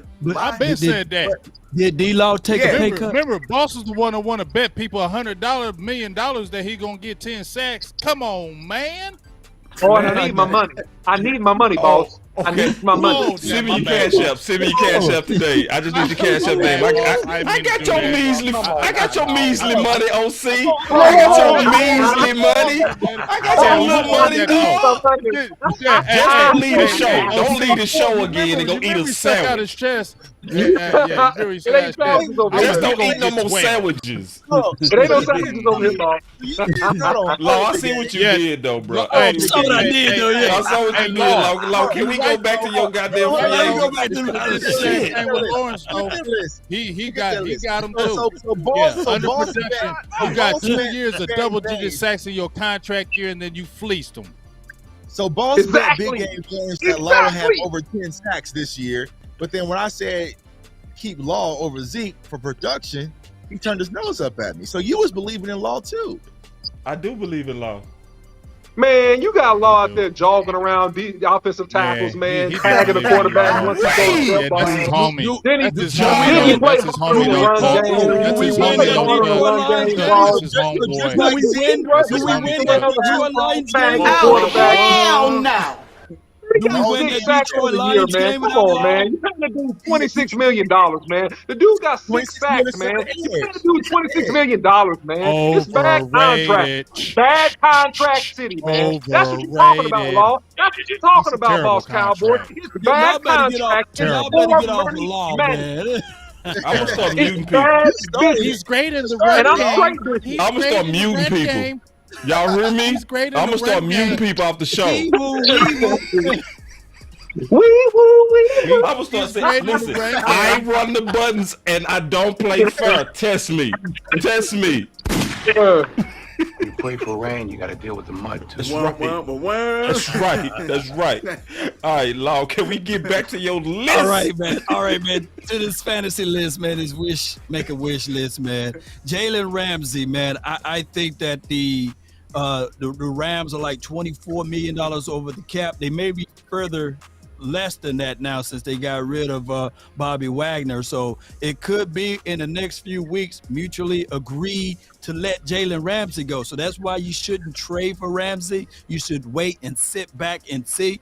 I know, I get it. A lot of people look at Ramsey on some of the big plays that he gave up or what have you, but I'm looking at as it relates to this particular defense, a cover 3 defense. If it's anybody that's close to a Richard Sherman, not calling him Richard, but it will be Jalen Ramsey in this style of defense. I would like what he brings to the table. I think that Jalen Ramsey will be a plus for us. Now, if you want to look at a poor man's Ramsey, if you want to look at a guy like that, that will be Byron Jones. He will be a poor man's Ramsey on this particular team, but you don't have to worry about the big plays given up, because this is what my guy Byron Jones do. He will cover the hip. He will be there. He won't give up the big plays, but he won't give you the INTs. He had 4 interceptions in his career, but I will tell you, he will be a better asset to us juxtaposed to having Anthony Brown back for a cup of coffee, right? Yeah. So I look at it like this, and then you can tell Bland, stay inside, dog. We don't have to have you to travel on the outside, and we will have Diggs on one side, my guy Byron Jones on the other side. That will be phenomenal for us, and then we can focus in on the center of the field, and that will be maybe a big defensive tackle, Drew Sanders as a linebacker or somebody like that in the draft, or whoever we go in the draft, and we can work it out from there. All right, so who else I had on that list? You got Marcus Peters, Troy Hill, Anthony Brown, and Rocky City. Marcus Peters, I think one of y'all already talked about that, about the picture being liked in the devil emoji. I think that will be 2 digs on the outside, which would be kind of tough. That would be nice, but it would be kind of worrisome, because all I would be hearing is my guy Big Game James. Like, these motherfuckers don't want to tackle, man. I can hear Big Game James being mad, man, and then I'll have to defend Diggs, and then me and Big Game James fighting every week. So, hell no.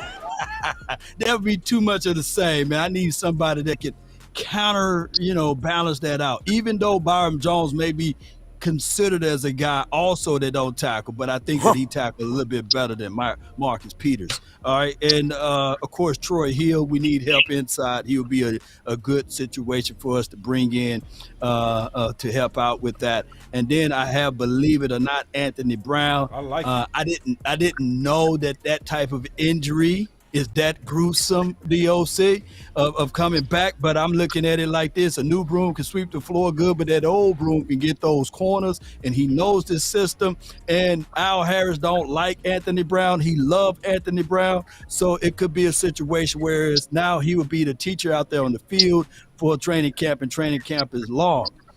Rock Yasan, I think that he's young. I think that he will be a good guy for this particular system because of his length and because of his skill set. It'll fit right into the mold of what Al Harris, Joe Witt Jr., as well as Dan Quinn will try to do. So I think that will be my free agent wish list for right now. All right, it's my turn. Well, Anthony Brown could get a lot of dirt, or he could miss a lot of dirt because he got too many bristles missing, because he's an old an old utensil there. So there's two ways to look at that. Go ahead, boss. But the OC before the boss go, the OC, you wouldn't be mad if you give him an LVE's type of contract, would you? I would not. No, it has to be cheap. Long as it's cheap, I'm cheap. good. Yeah, cheap. I'm cheap. Likely to be It's good. cheap. Yep, I like it. All right, man. So, oh damn, I got to get the whole effect. Look, no, I'm gonna get the whole effect. Yeah, spin on in there, boss. Spin, oh, man, spin, boy. I thought I was spin. Do that again, man. I got you on something right here, man. Hold on, I got you right here. Spin a Rooney, like Boss Cowboy, early wish list. Let's go, man, because this is supposed to be the position I play, so I'm supposed to represent on this show. All right, so Christian Gonzalez, I actually moved him from 1 star to 2 because I went and watched his Georgia tape, and I, looked at some tape where I had some problems with his tackling, but when I looked at the Georgia tape, I actually was impressed. Now we talked about how he was getting pushed around, but when I watched him tackle, it was a little bit better. And then he was going against a whole team of dogs.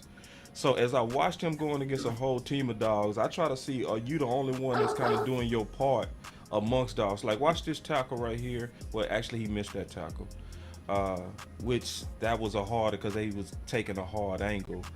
But, so I would definitely give him a wump on that. But going forward, I saw him doing pretty good, especially going against a team and a national champ. So we already kind of went through this film. I'm not going to go through too much, but I just want to kind of highlight his tackling a little bit, just a little bit. So y'all just be patient as I kind of showcase some of this stuff.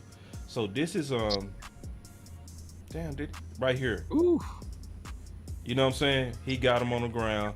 And we already showed these plays where he bullied this receiver, and then they got wind of it, and then they was like, nah, bruh, we ain't gonna let you do that. And then they came back and they started giving him that business. You know what I'm saying? But looking at his coverage, I see what Big Game James is talking about, where he's so athletic and he looks like the prototypical first round type of corner, and I see what the OC talking about, where you can see just the athleticism in him, to where, like what Tuck say, somebody go say they can coach him up. That right there, that look real pretty boy right there though. Just keeping it real. Yeah. That look real pretty boy. That's gonna make people kind of say that's Diggs-ish, but I love this tackle. Saved the touchdown. I loved it. And he had to do it coming off a block. You know what I'm saying? So I'm trying to imagine him with the Cowboys having a lot of talent around him, and I do see him doing better. You know what I'm saying? Looking at another angle at this tackle, I just really loved how he played. It wasn't a perfect game, but it was a good game to me, especially going against the Natty champion boys. All right, so let me go to my next people on the list. Don't laugh, but I'm going to keep it real on what I say. Jatavius Martin from Illinois.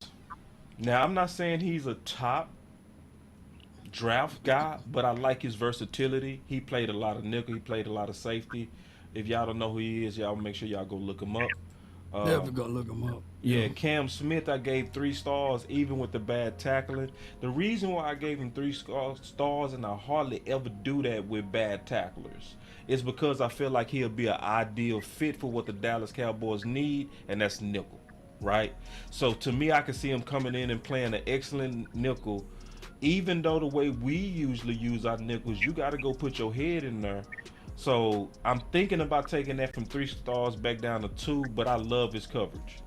Kilo Ringo. Hey, before you go into that, I love the fact that you and I thought the same thing without even watching tape, with each other and knowing your opinion about Cam Smith. I'm talking about the Cam Smith. About nickel? About him being a nickel?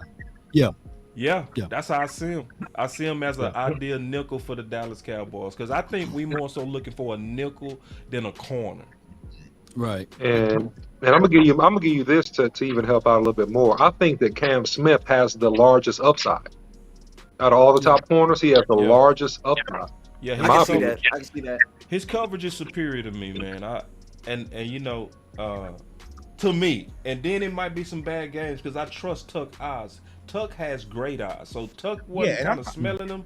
So, you know, it wasn't. I wasn't smelling him. I honestly, I took him out. I had him in there. I took him out and put Banks in. I'm a little bit higher on Banks than I am on Cam Smith. So that's who I swapped out. I kept going back and forth. But yeah, you can definitely have Cam Smith in the mix. I just said it's still a lot of project when it comes to him. So I'm thinking from the Cowboys' perspective at 26 when it comes to Cam Smith, I would be kind of skeptical. But if you're sitting there, what was it, 58, 56, whatever that pick is, and he's sitting right there, I would take him. You know what I'm saying? I feel like Cam Smith is a better prospect. I like Cam Smith better than when I like Kelvin Joseph coming out of Kentucky. I'll say that. And let me ask you this though, because you and Big Game James gonna have me going back watching Banks tape. Mm-hmm. Which game shall I watch to really see from what you see out of Banks? Yeah, that's what I need to know. Go watch the Ohio State game. Watch Ohio State. Yeah, Ohio State. Yeah. Okay. Mm-hmm. Yeah, Ohio State was his best one. Let me see where because he went against Marvin Harrison Jr. that game, and you know they had legit receivers, and just watch him in that whole game. And then you were going against a quarterback in C.J. Stroud. But watch how physical is in that right there, Boss, as well. You'll see that hand fight, that hand punch in that game. Specifically, a couple plays where he actually stands the receiver. The receiver doesn't even get out of his route. No penalty is called or anything. The receiver could not get out of his route. He just stood him up and would not let him. Yeah, and it's also SMU game as well. I would watch the SMU, and this is just the Michigan one. That's when I was cutting. That was a student project, but.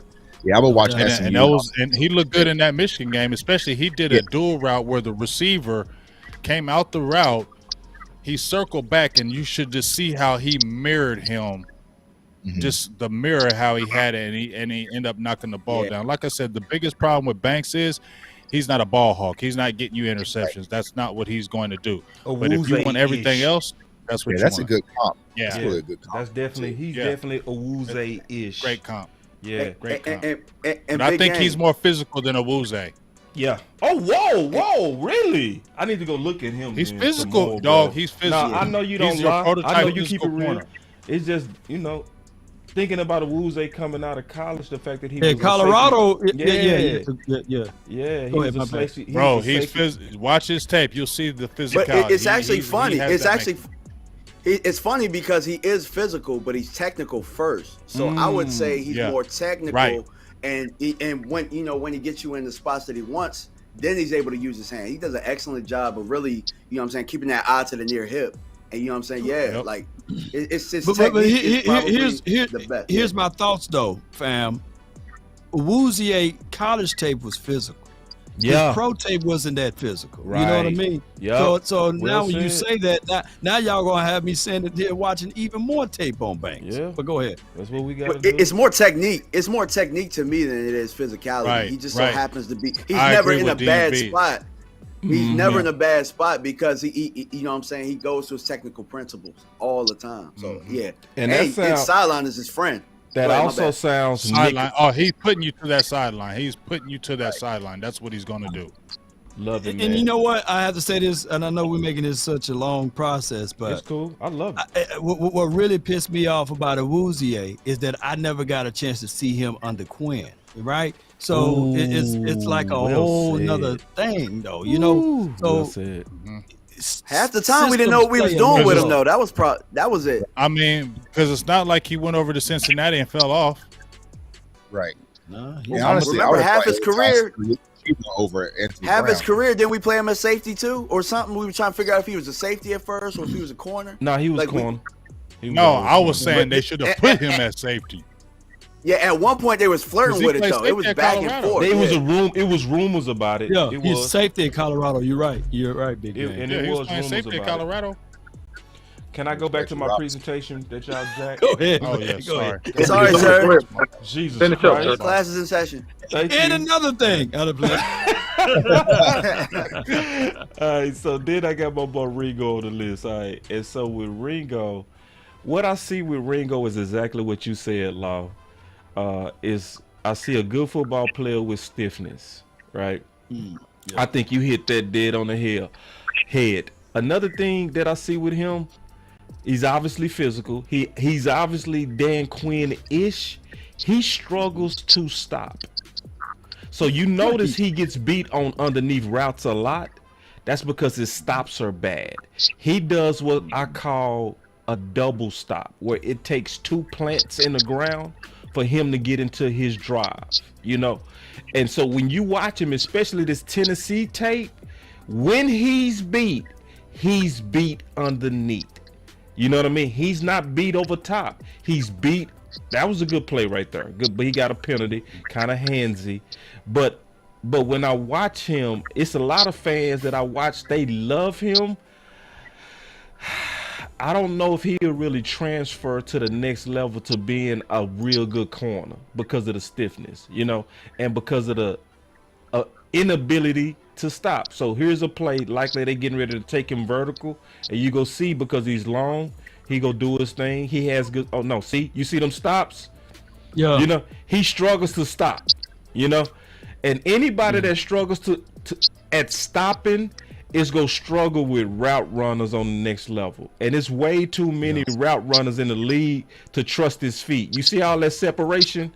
That's from a lack of stopping. Yeah. You know what I'm saying? So when I'm breaking him down, but he got stiff hips, bro. Yeah, he's still. But see, look, vertical, he good. You see, on vertical stuff. That was on Hyatt. Nah, that was on Hyatt. Nah, that wasn't on Tillman. Hyatt. That yeah. Tillman. That was on 4. Tillman. Yeah. So I like Tillman, yo. But vertical, he good. I like him too. Yeah, yeah. Tillman, he a sleeper. But so here's another one where you go see him struggle to stop. You know, so when I'm looking at corners, I'm looking at how you stop. It's all this clear separation on him. Imagine him going against Amari. Oh my God, bro. Oh my gosh, man. Oh my God. Blender. Amari Blend. oh yeah, the mix, the blender. Oh man. Or we can pick so many receivers that he would likely struggle with. You know what I mean? Well, what about big nickel roll? I don't think his frame will hold up for the big nickel. But I like your idea. I just the value would just have to match him. Like you don't want to reach value for him. I agree. You would have to get a value and then, you know what I'm saying, develop him over time. You know what I'm saying, where there's no pressure. You But can if you're correct that talking too, first 2 rounds, DMV. You can correct that. You can correct what's going on with that stoppage. He need about 6 months of jump rope. 10 minutes every day. OC, can you talk about that real quick? Look at OC eating. I'm good, bro. I'm good. I count you eat. No, I'm messing with you. No, but I'm good. You smacking and everything, lips greasy. No, but can you talk about that jump rope regimen? No. So listen, salute to Boss Cowboy on this, because when me and Boss Cowboy were in college, he was a guy that was really, just with his advice, single-handedly really increased my game greatly. Because my last 2 years in college, I gave up 1 sack, and it was because Boss Cowboy saw me in practice. He said, "Hey man, you need to make your feet quicker." And so I started jump. He said, "You need to jump rope." So I started to jump rope, and I only did it like 3 to 5 minutes a day. That's all. But after a couple months, man, it made my twitch and my ankles and my calf so much faster. So I never got beat on speed rushes after that. So that rope does help your quickness, and really what it's doing. And I'm just being technical because I read some studies about it, because that's the kind of person I am. It develops the small muscles in your feet. So when you train the small muscles in your feet by being on your toes, it makes you quicker. And so that's what he needs. Absolutely. It really works too. It's like, so you can fix him, to your point, DMV. I agree. You could fix everything that we seeing. It would take about 5 months though, to the OC's point. It take a while for that twitch to really kick in, but you got to train it. You got to train it in your feet. So anyway, let me go back to my list. I ain't gonna be long, but I want to really break him down because I see a lot of hype on Ringo. I'm still giving him 2 stars, but I like what you said, DMV. It's gonna be the value location. Joey Porter, I might need your help on that, Tuck. I'm not high on him yet. So when we get off the show, refer me to some films that I need to go look, because you know, I want to make sure I'm not missing him. You know what I'm saying? So I'm gonna need your help on him to be out. Now he made the guide. He's in my guide, but my notes on him wasn't the best. You know what I mean? And I want to just make sure I'm looking at enough games. Appreciate that. Just don't watch that Ohio State. tape. That's probably what I did. That's probably what I did. Every corner you burn that Ohio State tape. Every corner I burn. Like, don't watch Ohio. Yeah. Hey, Boss, Banks, we telling you to watch that Banks. No, we telling you to watch Banks on Ohio State. But don't watch it on him, though. Go ahead. The thing about Joey Porter Jr. really is he's more of a football player than he is a corner right now. I think that, obviously he's going to work on technique and somebody's going to coach him up. But I actually wrote my notes. I could see him switching to safety later on with his frame and everything. You know what I'm saying? That's what I saw, man. He's not really big, though. I mean, he's 6'2", but he ain't big 6'2". Yeah, You feel me? So I can see what they got him at 194, but you act like they could. They could. I mean, over some years, you could put some peanut butter. I mean, like I know. I'm just saying to your point where I think he would be more of a safety type because of his. If you look at his frame is built, he's built like he could transition to a free safety. And see, that's the thing with this year's class. I feel like if you put these players in last year's class, we're looking at a lot of second round, third round prospects. Facts. You know what I'm saying? So that's the hardest part. Because like I said, even with Witherspoon, it's a huge boom or bust. And the same thing with Joey Porter. Because like I said, he is extremely grabby. I think he was the first corner I broke down on my channel. So I did the full breakdown on him. But it's like a lot of hands, a lot of bad placements. You know, it's just like, what's these all options we got? You know what I'm saying? Like, they ain't no free. You know what I'm saying? Like, I don't think Witherspoon gonna run well. I don't think he's gonna run well. That's why I think he's gonna drop down a little bit. Watch that underwear Olympics is gonna tear up everything. That's what I'm saying. Like, they got him up here now. Somebody gonna go past it. I think we'll have a shot at him or close to it, and maybe 58 or something. I don't think he's gonna run well. None of y'all had Darius Rush out there, huh? On the list. Nah. I haven't gotten to him yet. And that don't mean my list right yet. I'll go take another look. You know, especially when, I'm gonna write that down y'all I'm taking notes as y'all talk because I want to be super solid on these dudes by draft day. And when y'all see something different, I go take another look. I really do. Yeah, I ain't seen nobody had DJ Turner. Hodges Tomlinson was the player I looked at film wise and my eyes lit up. But it's just he's just short. You know what I'm saying? So that's short. Yeah. And that's what Clark Phillips was for me. You know what I'm saying? He's short, little guy. That's my pet cat though, to be honest. Right. My pet cat. Haven't really talked too much about him. I'll save it for the final word. And see, one thing real quick though, Tuck, that you said, Tuck, you talked about something earlier, bro, that I always stand with. Most people probably not saying this, but I don't like this corner class. And I think Big said it best. It's good, but it's not a lot. You got to get on this class early. And it's going to be some reaches on this class. It's just what it is. It's going to be reaches. And that's why I said, just from the Eagles' perspective, I know a lot of them's been mocking, Witherspoon.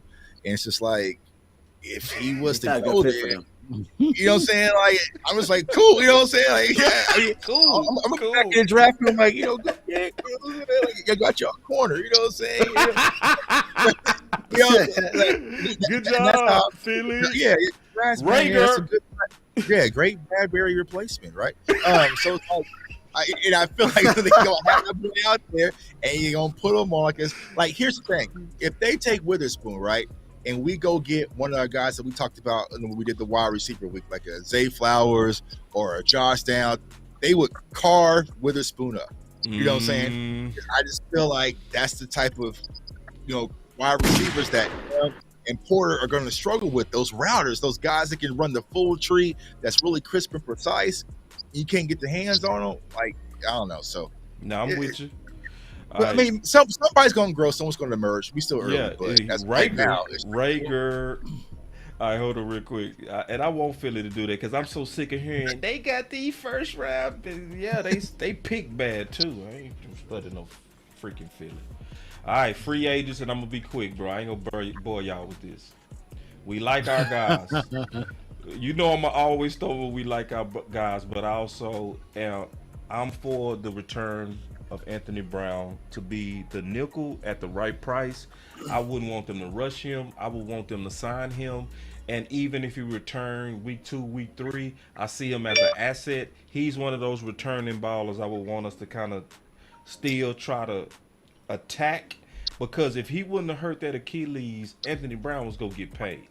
This free agency, he was gonna get paid.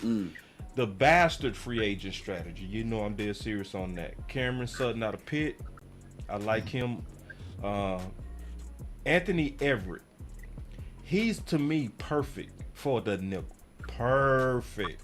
He's perfect. I give him 3 stars. Like 3 stars should be a quality price. If y'all don't know who that is, go check it out. I'm gonna likely do a film breakdown on him just before we get into free agency because I really feel like he'll be a good fit and a good bargain. Trey Flowers out of Cincinnati. I didn't give him 3 stars, but I think he's somebody to kind of sniff. Lonnie Johnson. Lonnie Johnson was drafted to the Texans. He was also a favorite guy of mine coming, when he was drafted. So I'm looking at him kind of like a 30 visit guy. He's somebody that I never forgot about. He was somebody that I always thought could have been a steal. The Texans actually converted him from corner to safety. It shows his versatility that he has the feet of a corner, but he has the heart to play safety, and he'll go out there and knock you out. I could see him also being somebody that can kind of help with the lack of speed that's on the back end that we have with Hooker, right? I think he'll give us better range. Dan Cruikshank is another guy that was a 30 visit guy. I would call my 30 visit guy because he was somebody that I was high on in the Boss Cowboy guide. He was in my first book, Dan Cruikshank. He ran a 4.3. He plays corner and safety. I think one of the things with him is he's always been in places to where they got a lot of talent. So it's almost like playing under Witten. You can be one of the best tight ends in the world, but if Witten in front of you, you're not playing. And he was with the Titans. So the Titans, they always have a strong secondary from corner all the way to safety. I think he was in deep rooms, which will make him a value guy. And I think it was something hopefully we sniff at because he also going to have a lower price with a lot of upside, a lot of speed. And I love this college tape at Arizona. Y'all go check him out. Sidney Jones. So I actually know Sidney Jones. I met Sidney Jones. He trains with a guy here called Real Truth. I watched his tape. He was in the Boss Cowboy Guide last year. Y'all remember Sidney, right? Mm-hmm. Yeah. Yeah. So Sidney. Yeah, because I remember they was hyping him when he got drafted by Philly. Right. He was getting hyped. But ever since he had that Achilles, he sucked at Philly. True. Let's keep it real. He was. But since then, he's been playing real good. I've been watching him close, and I'm not saying that because I know him. You know what I mean? I'm saying that because I watched him, and then also I watched him also grow personally because I watched him train in the summer, and I could see a hunger in him that I didn't see originally in him, and I think he could be a value guy that we can get in here for peanuts, and he would be a Marshalls because he was a former great. Fabian Moreau, playing for the Giants. Y'all know who that is. That's a good one. I was thinking that's a good pick. That's a good one, boss. Yeah, because I'm thinking of Nichols. Yeah. You feel me? I'm thinking of Nichols. He would have been a good nickel. You know what I'm saying? He 4.3 guy, played good for the Giants. And he's somebody that's also gonna have a value price, but he has freakish speed. So in my free agent list, I like these guys. I think these guys could really come help the Cowboys, and it fits, in my opinion, Stephen Jones' cheapness. So that's my list when I'm looking at my free agents and my draft, so we can get into the final words. Law, I'm gonna start with you, sis. You know how it go, man. We want to make sure that robot. No doubt, man. Hey, everybody, as long as we continue to do this, man, the more and more information we gain together, and I've learned a lot today, and I hope that you guys took notes that's watching in the audience, and know that none of these guys are finished products, that everybody is going to be better than what they were in college, and better than what they were yesterday or what have you. So it's all about, building upon each other and being 1% better each day so that you can be in the right spots and places for the season and when it kick off. That's my thoughts, man. That's my final word. Let's go, Cowboys. 3, 2, 1, drop it. And remember, you're listening to nothing but the best. Those grills, drop it hard. Let's go. It's time to Yeah, so my final word, man, we probably kicked off this show around 8 o'clock, 8:30, and it's almost 11 o'clock, so almost 3 hours full of content. 12 here. 12, you know what I'm saying? But it's like, are you serious? He always going to 12. But what I was going to say, you know what I'm saying? On the positive, it shows the power of what we're doing right now. Film, breakdown, analytics, free agency, and honestly, we could keep rocking if it was like a Friday night, right? So it's like, I just want to thank y'all, man. This is the most fun I've had covering the draft. It's a blast, man. It's really put me in my zone.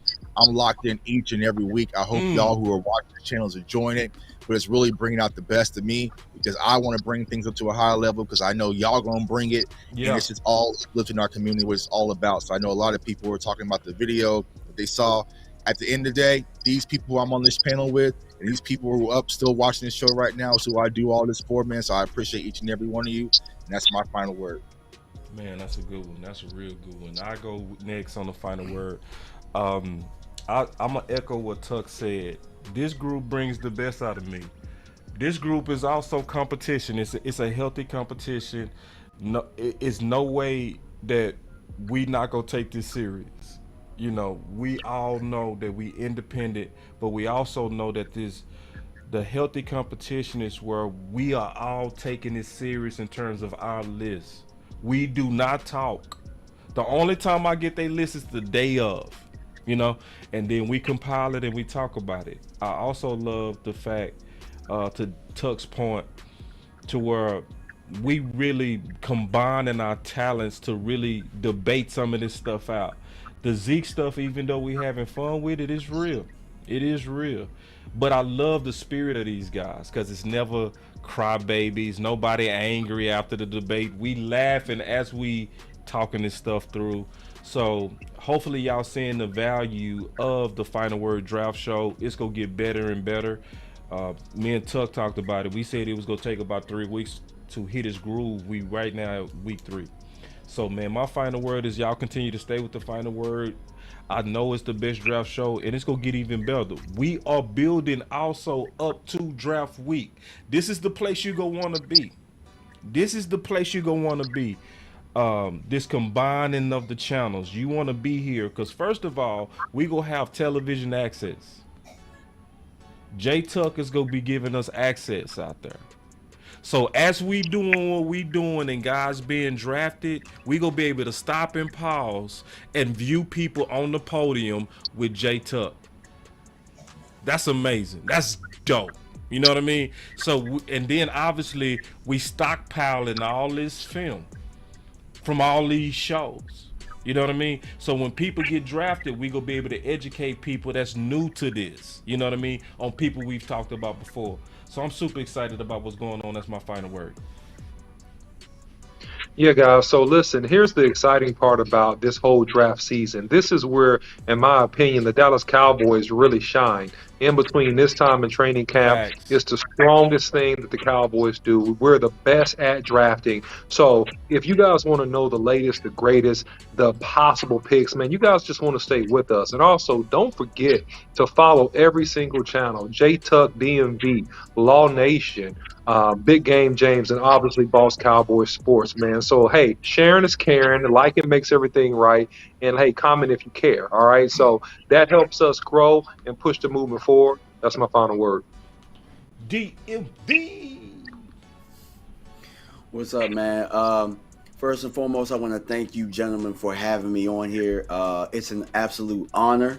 Like you talked about, keeping the craft tight, being with you gentlemen every Thursday and talking through these prospects has had me, go into depth and have crazy notes on each and every one of these guys that we kind of talk about, to the point that I'm just able to regurgitate it like without nothing. But I have on good faith too that inside the building, just like everybody else, a lot of content creators are watching what we're doing. People are going to write articles, but inside that building, they are watching what we're doing. Facts. So I not only do I have the honor of sharing the platform with you guys, but we're doing something so groundbreaking that we might even be able to influence that draft inside the building. And we're all about, as a group, making the Cowboys better. So Facts. I feel great about that. Love Appreciate y'all for tuning in, and we're going to keep it coming. Let's get it. Big, you last. Oh, man. Well, hey, I appreciate all y'all. Won't be long.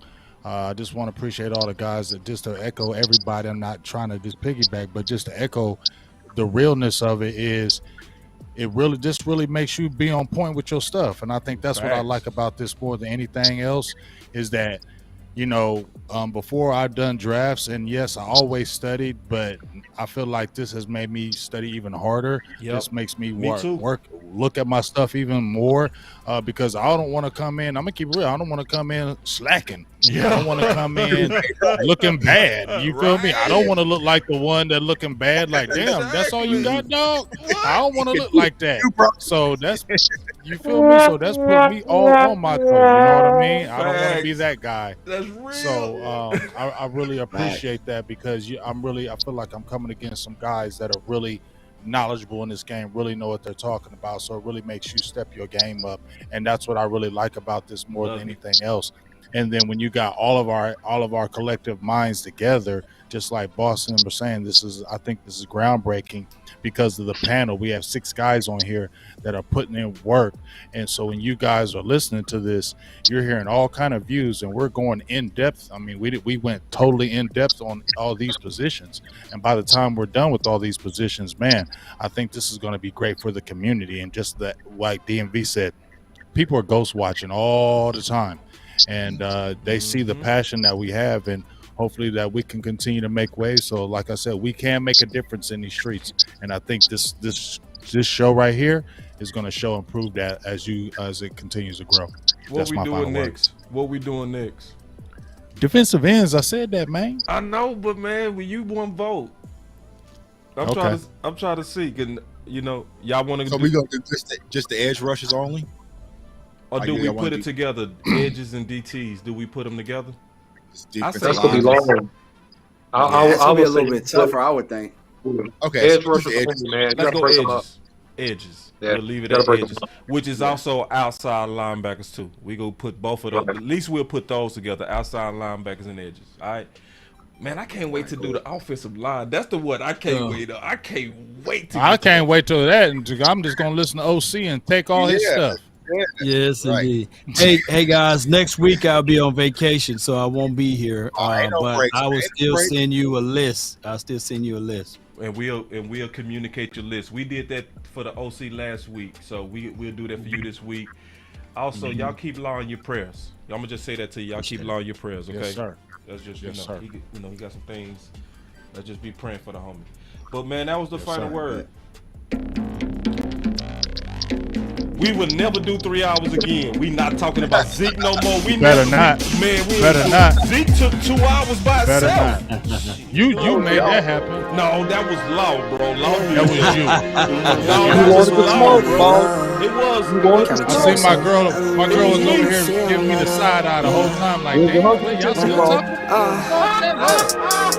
I've been really in the field, let her rush, I let her feel. I see you ladies turn the lights off. Turn them off. Just say goodnight, the party's over. And if it was up to me, if it was up to little old me, I saw that, baby. I ain't doing 3 hours no more, bro. I had no idea we went 3 hours. And with the 17th pick of the 2020 Dallas Cowboys NFL draft. Hey, and if anybody was putting in super chats, I couldn't see it. I'm just letting y'all know I couldn't see it. We'll do better with that. But that was the final word, man. We thank y'all for rocking with us, man. Real talk. Yoga Flames all day. Yoga Fire! Flames. Your cars.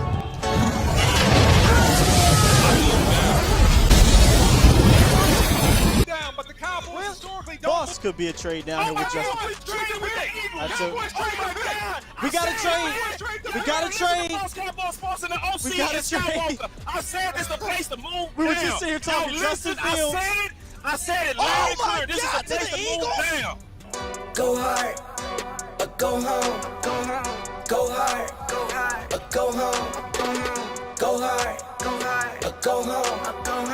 Go hard, or go home. Touchdown like the end zone. When the circle turn to my home, can't get me out of my Yoga Fire! Yoga Fire! Yoga Flame! Rush defensive end, right? If you draft him and you put him on the end, turn him into another. That was legendary. Let him rush the quarterback, get upfield, and create damage to the other opposing offense. OC said that before anybody. Yeah, this gotta be Parsons. That was dope. Parsons the best player available. Other people said it, but I'm just saying it was impressive that he said that on draft night. That was impressive. Yeah, that's hands down. You a squad, now you're looking man down. Funny how foes turn to friends now. So the Cowboys just selected Jake Ferguson with pick 129. Hey, I'm good. I love the pick. I love the player. I know that a lot of people will say that this is probably a reach. This is about where I had Jake Ferguson. Hey, this boy gonna be really nasty. I agree. I was just thinking, DMV, that this video gonna be dope. He can run routes. Next year, he can actually make people gonna be like, damn, DMV was on. You know what I mean? Yeah. They gonna be like, damn, DMV was on. We just gotta see him play, and then I think it's gonna go crazy with him. Go hard, go home. Go hard or go home. Go hard, or go home. Go hard, or go home. Touchdown like the end zone. When the circle turn to my home, can't get me out of my zone. Go hard, or go home. Go hard, go.